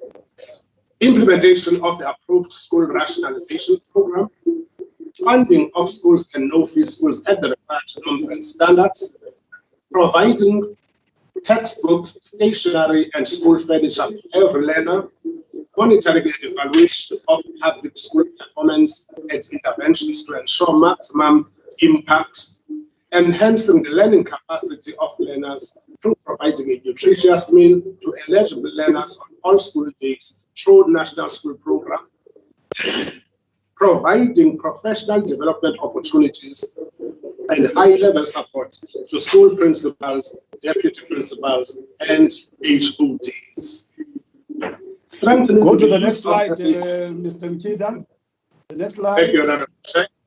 The next slide, Chair, is breaking down the sub-programs that I earlier spoke to. That is, in terms of the public primary schools, we are providing public primary ordinary schools with resources required for quality education. And we do the same in terms of public ordinary schools. Then in terms of HRD, which is human resource development, we're providing services required for the professional development of educators and non-educators in public ordinary schools. For school sports, we provide departmentally managed sporting, cultural, and heritage activities in public ordinary schools. And then we have the conditional grants that provide, firstly, the school nutrition. We have a conditional grant that provides for maths, science, and technology activities. We have a conditional grant that contributes to skills development through our APW program. Then following Honorable Chair, following Honorable Chair and members are outcomes, outputs, and performance indicators that are in this program. Just to mention that previously we had 20 performance indicators, but now this has actually been reduced into 10 what you call performance indicators that I would actually be speaking to. The first one, whose outcome is 10-year-old learners enrolled in publicly funded schools read for meaning. And we are saying here, our output indicator is that number of, we shall measure this through the number of schools that are provided with multimedia resources. And we are targeting here that number should be 4,349. The second one, whose outcome is effective social protection and creation of a safe school environment conducive to learning, which is measured through the number of learners in public schools benefiting from no school policy. This year, our target is 1,500,000 learners. The third one, whose outcome is skills for a changing world, is measured through the number of educators trained in literacy or language content and methodology, and we are targeting 1,000 educators for this current financial year. And then the next one, whose outcome is 10-year-old learners enrolled in publicly funded schools read for meaning. We are measuring this through the PPM on number of educators trained in numeracy, mathematics, content, and methodology, and we are targeting 865 educators. Then the next one, its outcome is a well-defined, holistic, integrated, inclusive education system, whose indicator is number of educators with training on inclusion, and we're targeting 2,000 educators for this current financial year. The next one, whose outcome is good governance and quality basic education, is measured through a percentage of holders placed in schools within 6 months upon completion of studies or upon confirmation that the BESA has completed studies. And we are targeting 70% for this year. And the next output indicator for this outcome is percentage of schools where allocated teaching posts are all filled, and we are targeting 80% for this year. The next one, next outcome is 10-year-old learners enrolled in publicly funded schools read for meaning. We shall be measuring this by percentage of learners with English first additional language and mathematics textbooks in grades 3, 6, 9, and 12. And we are targeting 100% of this category. Then the next one, Chair, the outcome is good governance for quality-based education and evaluation. And our output indicator here is percentage of schools producing a minimum set of management documents at the required standard, and we're targeting 80% for this year. And then again, on good governance for basic quality basic education and evaluation, we have another output indicator, which is our last PPM, which is on percentage of learners in schools that are funded at a minimum level, and we're targeting 100%. Now, following Honorable Chair and members is a summary of our output indicators and the intervals at which these are going to be measured. In terms of the PPM 201 that I've already spoken to, this one is actually measured or assessed once in a year in the last quarter. In fact, all of them, Honorable Chair, are actually assessed at the end of the year, except only for one, which is on the number of learners in public schools benefiting from the no-fee school policy, which is actually measured every quarter. So all the other PPMs, with your permission, are actually measured only once in a year, and that is during the last quarter of the financial year. The last part of my presentation. Then on risks, Honorable Chair, the first risk that we're identifying is the outcome is skills for a changing world.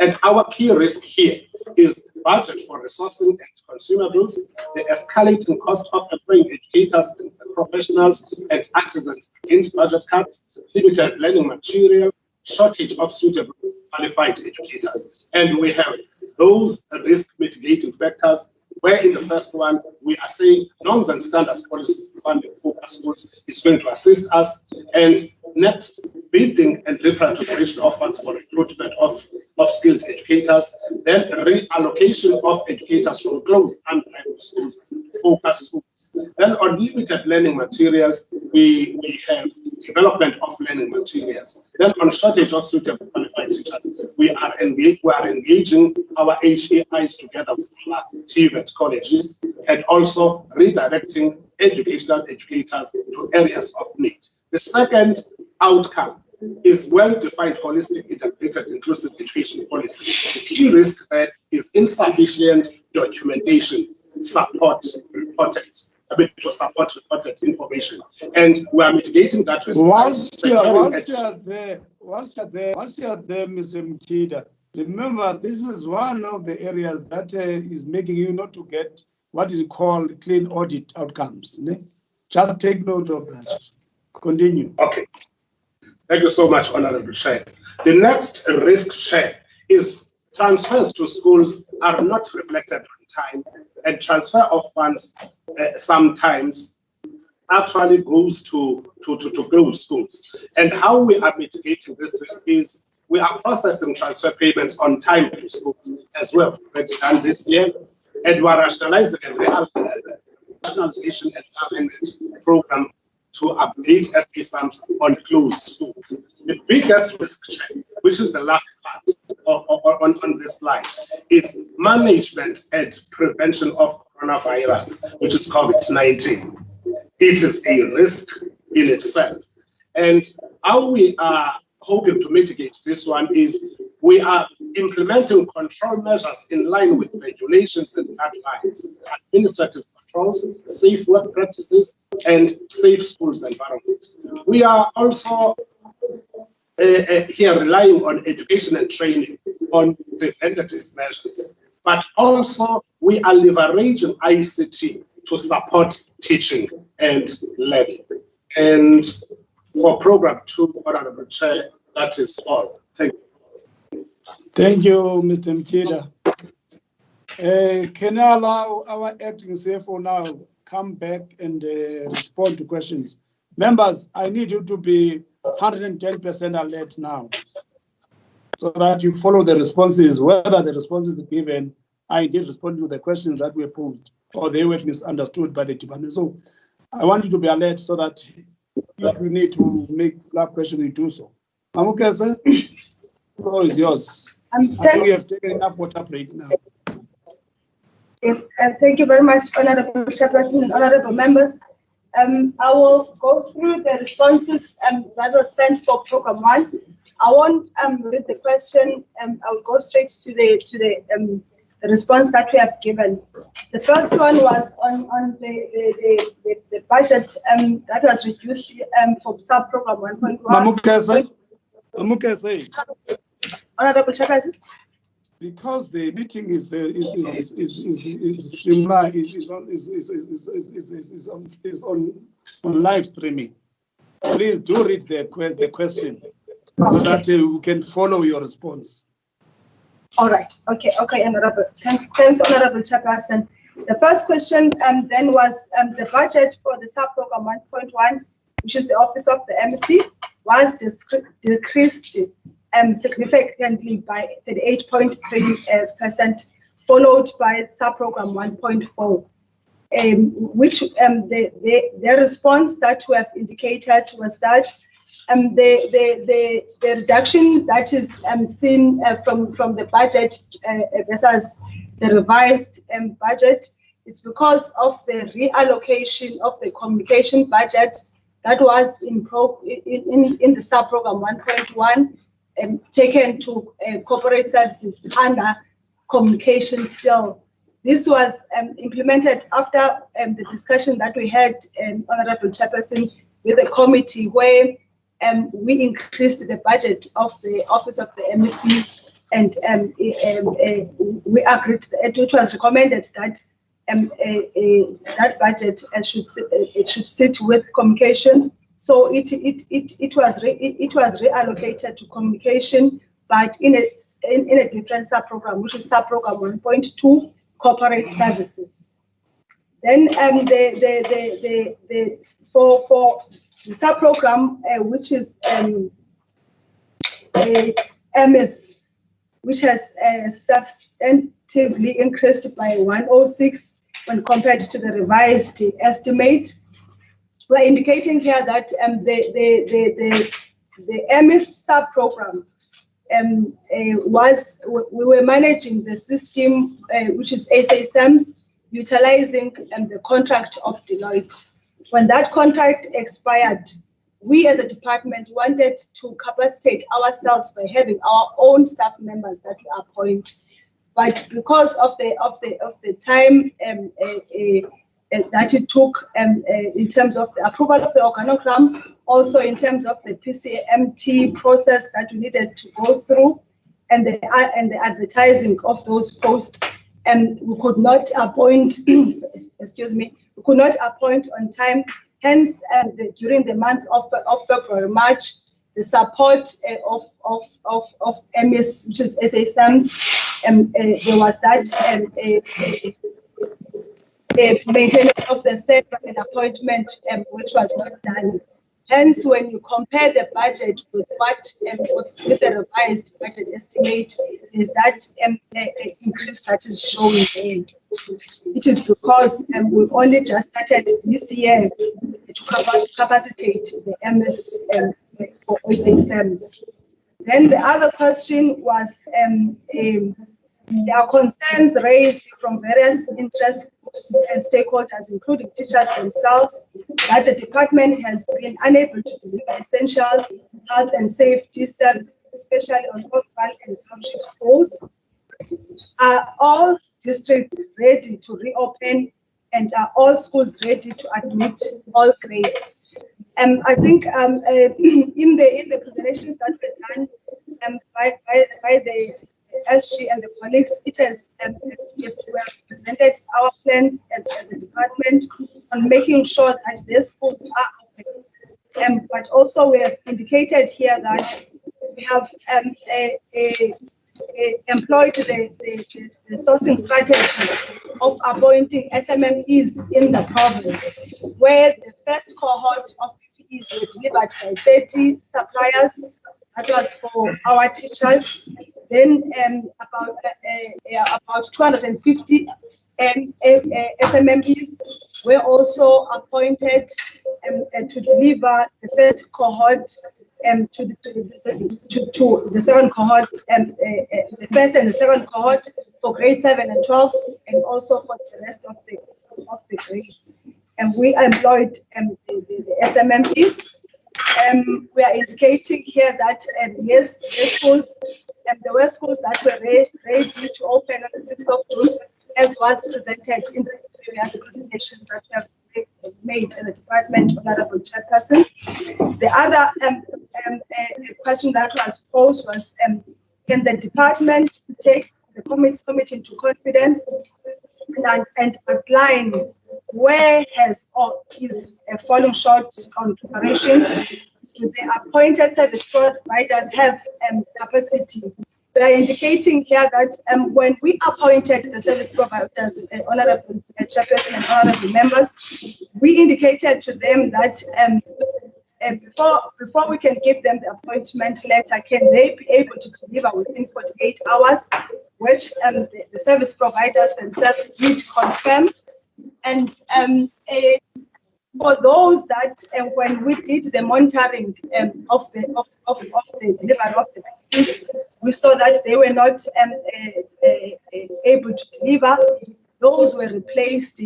And at the time when we're preparing these questions, the responses, Honorable Chairperson, Honorable Members, already 16 suppliers have been replaced because they were not delivering this as promised.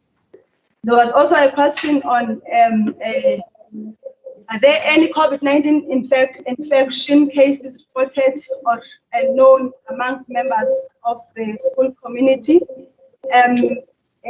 On May 28, 2020, in the virtual meeting, the department reported concerning phenomenon of the SMMEs protests that delayed the PPEs. So the question was, can the department update on this serious issue, where we are indicating here that on those cases that were reported, DDG have presented on schools that could not open, or those that because of PPEs, maybe they were not ready on. But in areas where there was a protest, it was OR Tambo District, Alfred Resort District, and Chrysalis District, where the protest occurred. The Honorable MEC intervened and were able to mitigate the risk after the engagements that were done by the Honorable MEC. Can the department provide the committee with the names of the SMMEs, granted the contracts, and how much has been allocated to FOPs? As a department, yes, we have appointed already 254. Even though in terms of the supply chain processes, there are steps that we need to take. The listing of the service providers made available, and also that what we need to do now, the awarded suppliers, once we finish with everything, will be advertised in the website for 10 days. And all this, we're indicating that it will have been finalized within a month's time. The other question was, the coronavirus disaster has disrupted the operations of the department, and most significant in the schooling programs. And so the question was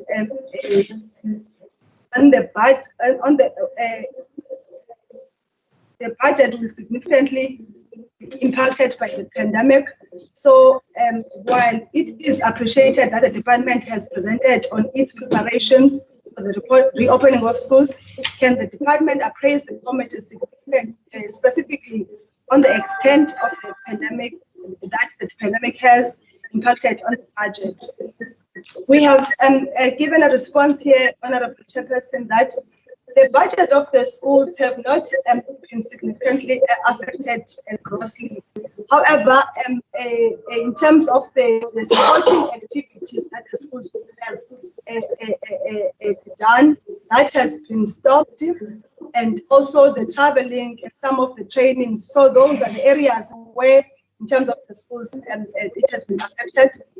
The department has already paid the schools their first tranches, together with the monies that were owed from the previous financial year.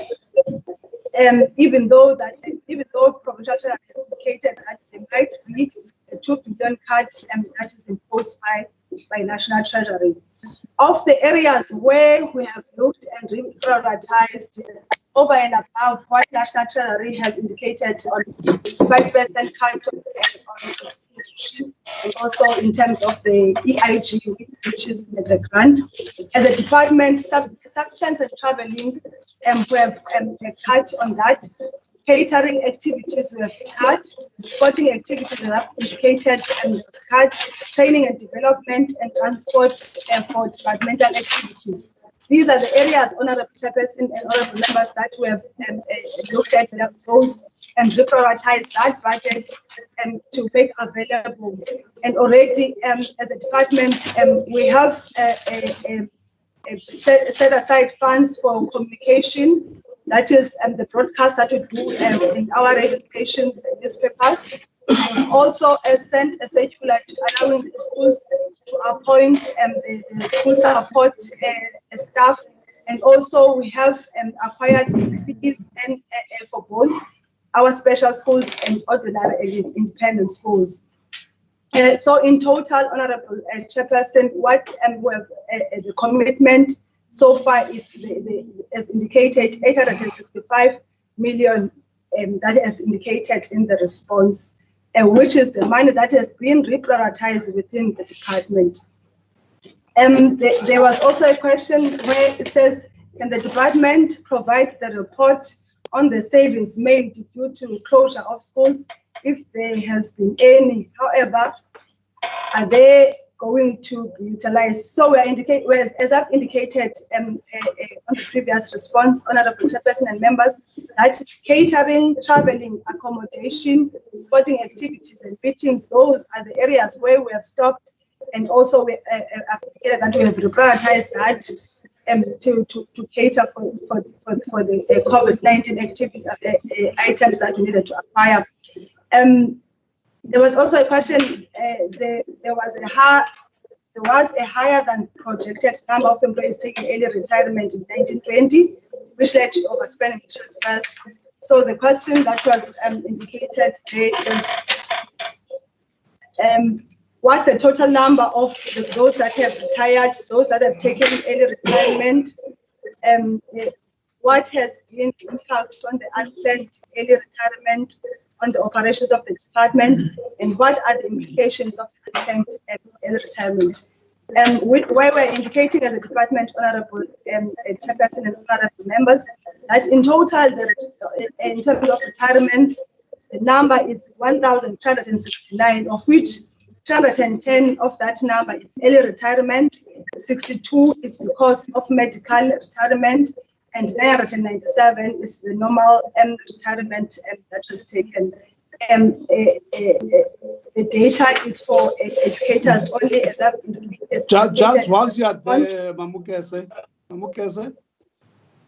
please revise, correct that response, because it's not clear to 997 retirements. 328 is fine, that one, and 62 is fine, but you have not explained the 997. So just correct it in the future so that we know 997 is normal retirement.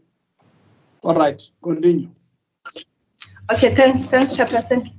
I'll note that. The aging personnel that exists in the department, we are indicating that younger entrants do join the department, as I indicated as one of our priorities, that the Funza Luchaga and even those that have used their own bursaries or private bursaries to start teaching, we appoint and recruit the young intake. The number of personnel that have left the department due to unplanned early retirement has already been replaced by the new intakes. Thus, the retirement does not have significant impact on the system, because once they retire, as we are appointing younger educators in the system, Honorable Chairperson, Honorable Members. There was a question on the broadband where it is indicated that there was a difference between what was indicated in terms of the white book and what has been indicated in terms of the APP. The white book have a 5% and 10% in terms of the target for connectivity other than broadband and connectivity through the broadband. The white book has 5% and 10%, whilst the APC has 35% and 15%. As I've indicated, Honorable Chairperson, when I was presenting that the APP has already been revised to reflect the new targets, but the white book, it's only now that we are going to have the adjusted, of which the numbers there will be reviewed and revised once provincial treasury opens up that revision of the white book based on the pandemic. Then we are indicating that even though we acknowledge the department that connectivity is a responsibility of the Department of Communication, however, across about 600 schools have been connected in the OR Tambo district municipality. And we are also indicating that some of our 4-5 schools have already implemented connectivity. They've taken that initiative, Honorable Chairperson and members, utilizing their own funding in terms of the schools. In the province, OTP has initiated the project to connect all government offices and schools. However, the project is still in the planning phase, and as a department, will be updated in terms of the timeframes for the rollout by OTP. The department will also want to register, Honorable Chairperson, that to ensure that the delivery at school level continues teaching and learning and support the department through the Article 15 contract by National Treasury. We rolled out the connectivity by supplying our teachers with the gadgets that would enable them to have access to information, utilizing the 3G cards that we have given to them. Then the next question, Honorable Chairperson and Honorable Members, can the department update the Committee on Connectivity and other e-learning interventions implemented at schools to counter the curriculum disruption caused by the pandemic, by indicating that the department recently we have rolled out tablets and SIM cards to the grade 12s for quintal 1, 2, 3. The priority was for quintal 1, 2, 3, and also prioritizing the learners in quintal 4, 5s that are eligible to a fee exemption. We have prioritized those, even though we wanted to phase out to all grade 12 learners, but also as a department, as I've indicated in the previous response, that we have implemented the visual classroom broadcasting platforms where we wanted our learners, as they were at home, to be able to have subjects broadcasted to them, of which our subject advisors in the department were very key in this, in broadcasting the subjects that they were advising. Then the other question, Honorable Chairperson and Honorable Members, is the one that we've indicated previously of the 5% and the 10% in terms of connectivity, where the one has already been revised in terms of the APP, as the office of the OTP requested departments to revise to the APPs, and that was done. The only area where is left is the revision of the white book in terms of our national provincial treasury, where that will also be revised once it is spent. Then again, Honorable Chairperson, it is indicated that so the next two is for the 5% and 10% and 5%, where we are indicating that the targets in terms of the white book will be concluded once that provincial treasury opens that period for us.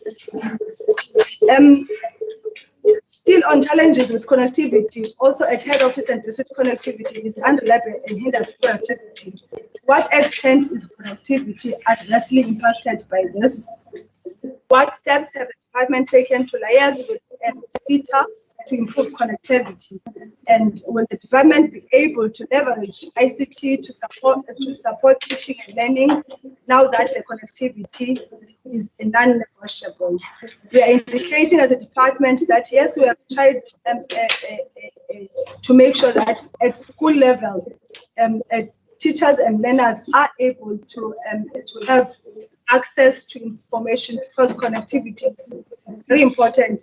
And it's important to make sure that there is access to information that is needed for them. So we're indicating that connectivity in government offices indeed the SETA responsibility. However, because we had to ensure business continuity as the department and stable connectivity, the department has implemented a backup connectivity initiative utilizing the telecom providers, including Centec. But also we are indicating, as stated above, that we have provided teachers with the laptops and tablets and 3G cards and learners also. And there was also a question about what is it that we are doing as a department, especially to mitigate cyber attacks and hacking. As a department, we're indicating that yes, we acknowledge that cyber attacks are on the increase, especially during the period of remote operations as we work from home, and also right now as we are having a meeting virtually. The transversal system, including PESAL, is hosted by SETA, and thus the security in terms of PESAL, it's a more measure and protocols are implemented by SETA.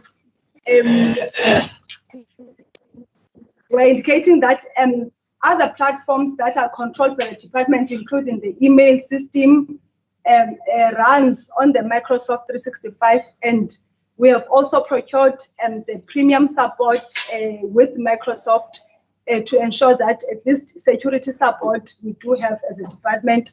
When we've identified something, we're able to liaise with Microsoft for the investigations.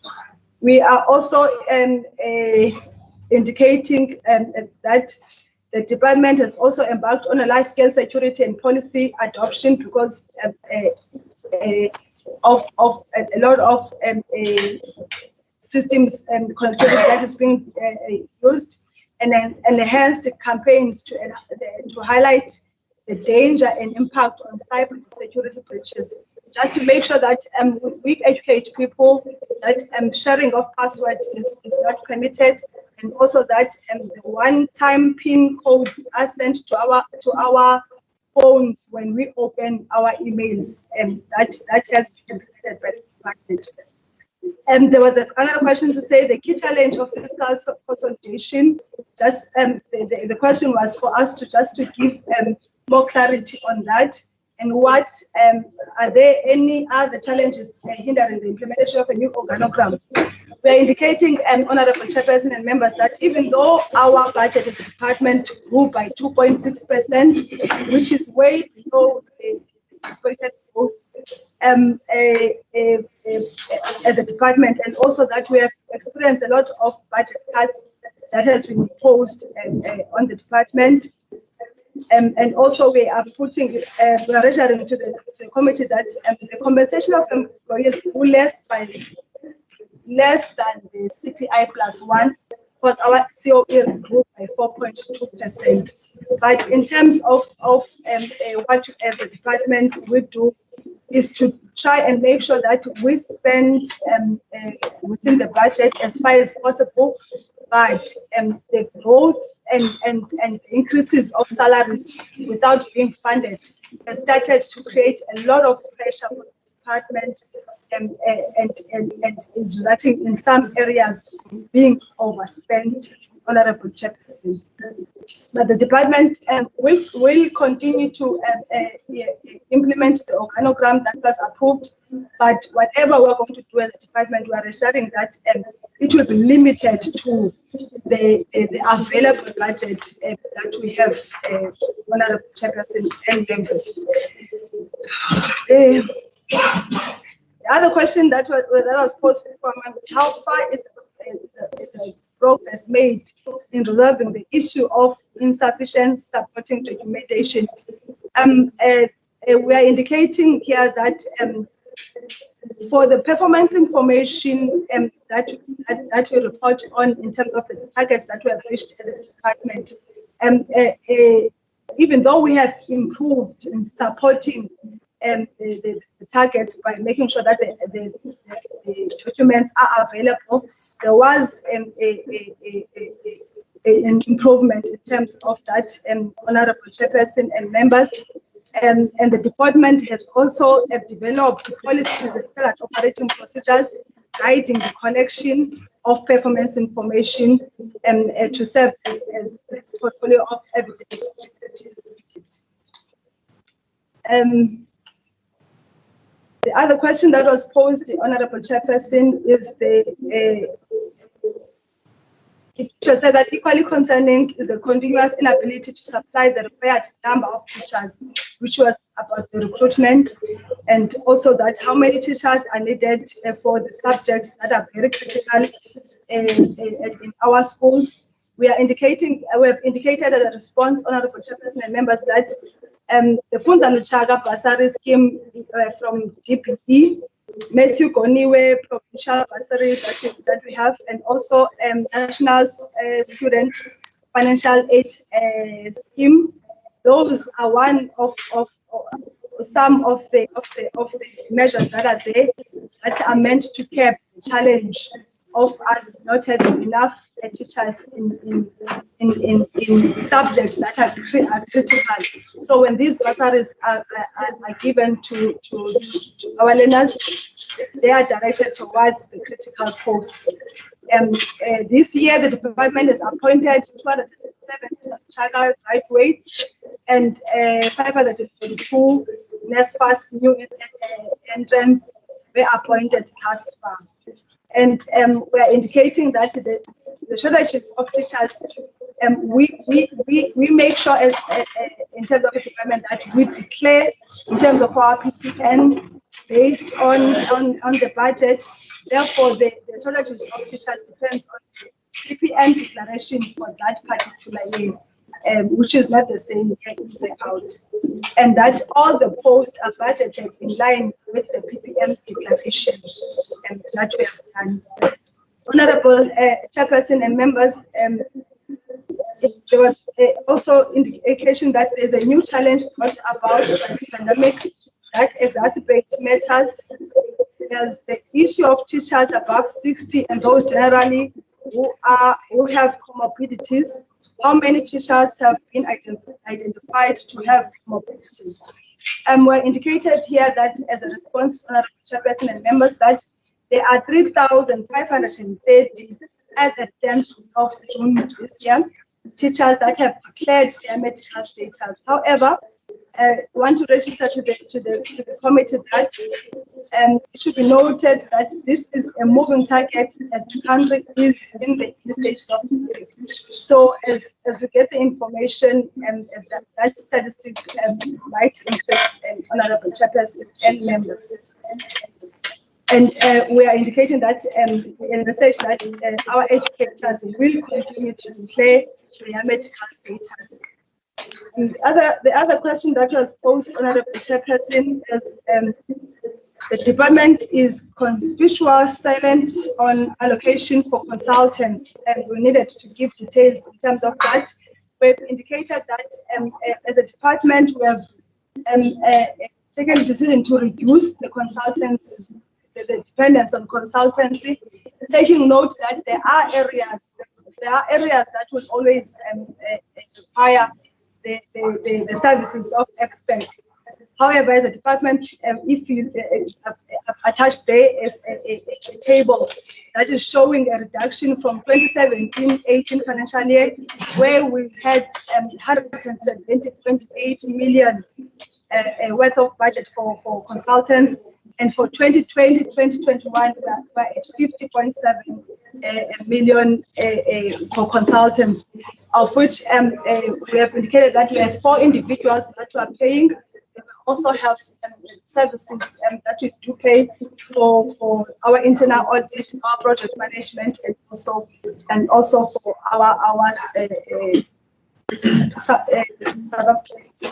SASMs, Honorable Chairperson. Then the last one, Honorable Chairperson, is the department has set a target of 24 fraud allegations to be investigated and reported. Risk management and fraud prevention system fully implemented. Currently, it's fully implemented. Where we have indicated that there are preventative measures by the department of recruiting a newly established school finance unit, whose role will be to develop and to improve systems of detecting any possible fraudulent transactions, and to further monitor the funds that are utilized at school level.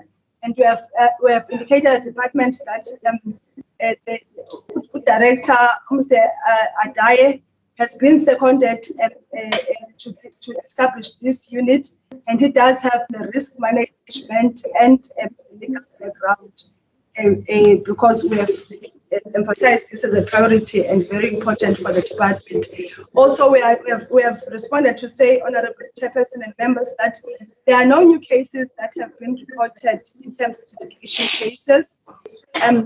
So currently there are no investigations. However, if any do occur, it will be covered within the budget that we have. There is no extra budget that is needed for litigation cases at this stage, Chairperson. Those were the Program 1 questions, Honorable Chairperson, that we requested. Thank you, Mamukese. Honorable members, we have passed our time to conclude the meeting. I know there's going to be a scope meeting at 2, so members are supposed to try linking up as early as to 2. But I think at this stage, let me allow our Honorable MEC just to respond to the questions that were posed on his political overview. Thereafter, we adjourn the meeting until the 23rd of this month at 10 o'clock to 5 o'clock in the afternoon. MEC. No, thanks, Chairperson and members of the committee, management of the Department of Education, and also the management of the legislature. There were just 2 questions, Chair, from my side. The majority of the input was about comments, advices, and trying to explain and elaborate on policy-related matters. They were not just questions for us to answer, but rather for us to go back and review some of the strategies that have been put in place through the documents that we have issued and submit a submission to the department, to the committee in the previous session, Chair. One was on the issue raised by Honorable Ndabeni, the impact and the relevance of the model in the context of a decentralized model for the procurement of the PPEs, and whether that has got a provincial spin-offs in the context of the SMEs that we have just engaged on. Yes, Honorable Chair, we have been able to secure at least a sound political footprint in the context of the unemployed youth in the province, and also responded to the battalion of the unemployed and the vulnerable groupings within the province through that model that has been able to secure not less than 212 SMEs in the province.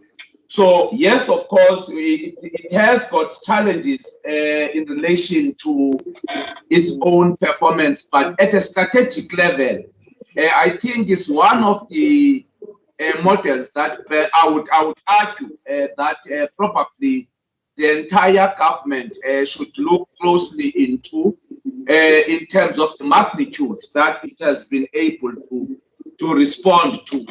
If you talk the local economic development strategy of government and also the sustainable development using some of the policy frameworks that we have as a provincial government and also the local municipalities in the space that we operate. So precisely, Chair, I would make a submission that is one of the new innovative strategies that I think have been able to respond to some of the challenges. Yes, of course, we have to make a mop-up due to some of the challenges of terminations on the basis of the some service providers unable to meet the targeted timeframes as given by the supply chain management processes. But generally, that's the answer that I can give, Chair. The second one was on the need to engage with some of the implementing agencies that operates within the space of the infrastructure in education, so that we can be able to have a better approach and also acceleration of the service delivery. Again, Chair, even there, it was not that much of a question, but rather an advice that we must not be looking to just public works as an implementing agency alone, but rather look holistically to the performance of other implementing agencies. And I would also invite your indulgence, Chair, on that one, that probably would need also an assistance of the committee so that we can be also look to some of the challenges that are posed by the implementing agencies, not just the public works per se, in relation to some of the matters that were raised at that level.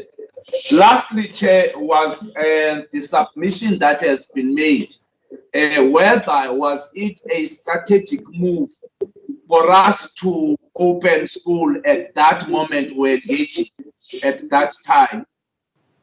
I think that was the last question from our side, from the overview perspective.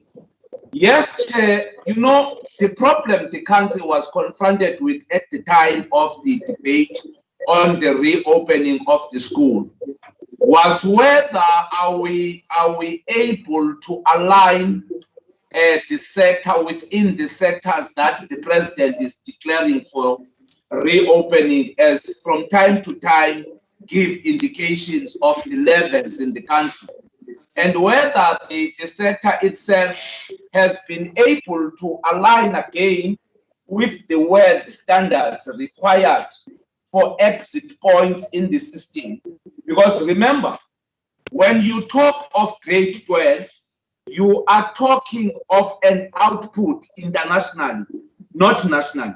So when you talk grade 12, an output, you talk of learners that must be able to meet the international recognition, because some of them are not going to be students of the institutions of higher learning just in the country, but internationally. Hence, we were then arguing that it should be that when you open up the sector, you go via the phasing in so that you don't exhaust the infrastructure that you have, and therefore the challenges, therefore, that would require an urgent attention of the top management and the leadership of the sector. And lastly, Chair, the issue relating to whether, again, at a strategic level, as we call, have we considered the issue relating to infrastructure backlogs across provinces, and therefore respond accordingly. I think the last presentation that has been presented by DDG Jwakati and CFO, and as well DDG Nutu, has actually in a wide range answered that question, which in my view is an ongoing discussion in the context of the school readiness. Not because we are shifting the goalpost, but primarily because scientifically and otherwise, Honorable Chair, readiness as a concept is a relative concept, not a universal concept. Even far before the COVID-19, when you talk school readiness, you talk of a relative concept. Other institutions of learning catch up the readiness as the time goes on. Hence, from time to time, the committee that visits school will forever be having findings and recommendations going back to the house, and therefore the department put its house into order from year to year, from school visit to school visit. Hence, I am therefore, Chair, saying the matter of the school readiness is a relative concept, not a universal concept. Hence, it should be treated in that context. Thanks, Chair. Thank you, Honorable MEC. Honorable members, I think part of the responses by the MEC on the challenges around infrastructure is soliciting our support as a committee. And I think at a relevant time, it's important that as a committee we consider having a joint meeting with the Department of Public Works and Infrastructure, wherein all the agencies that are utilized, be it COHA, be it IDT, meeting trust, and all of those are in one house, so that, of course, bring in the office of the premier as well, so that we're able to coordinate that work properly. Because we don't want this issue of finger pointing to each other, but want to have a clear plan, strategy, so that there's no blame game that will be entered into when project fails to take off the ground. Can I then, at this stage, honourable members, with your permission, indicate that let's adjourn today and reconvene on the 23rd of June at 10 o'clock to 5 o'clock in the afternoon. In that meeting, of course, we'll take responses from program 2, then allow programs 3, 4, and 5 to make their presentation and thereafter answer questions.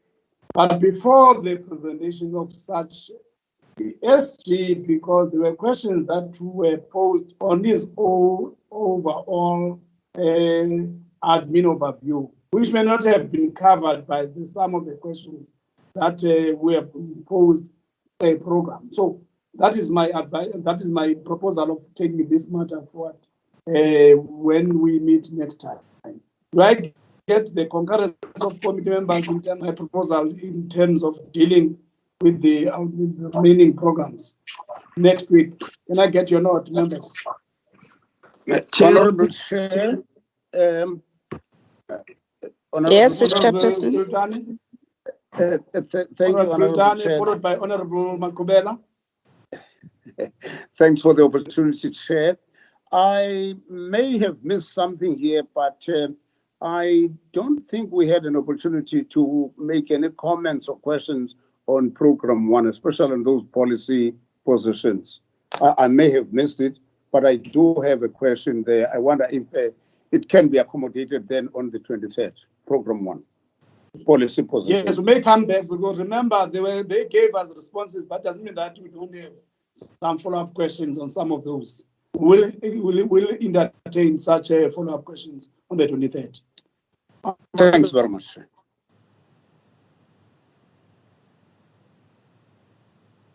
Honorable Makubela. Thank you, Chair. No, Chair, mine kukuvumelana ne-adjournment until the 23rd, Chair. Thank you. SG, once again, go back to these responses that are given to us, because I found some of them to be lacking in terms of the actual questions that were asked. Let me make an example. On the issue of educators with the comorbidities, with comorbidities. The question that was posed was, which learning areas are those educators that have opted to work at school have been affected? But in your response, you have not given any kind of, a response. So go and back and look at your responses. You are allowed, therefore, when we make up follow-up questions, to amend some of your responses. At this stage, may I indicate to yourself that we learned, I think, 2 days ago, that the family of Mamas was once the MEC in the province is late. I think we heard it through the social media. May we also have that family in our prayers and other families that have lost their loved ones. And also take this opportunity of thanking everybody for having attended this meeting, starting with the MEC, the SG and the S team, the members of the legislature, the committee members, our support staff, as well as our social partners.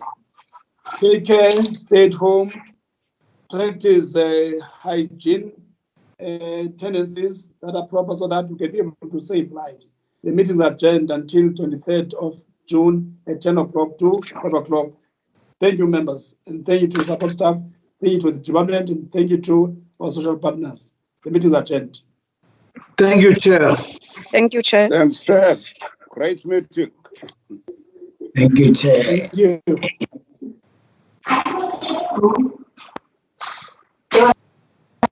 you, You can sign off now. Thank you, Chair.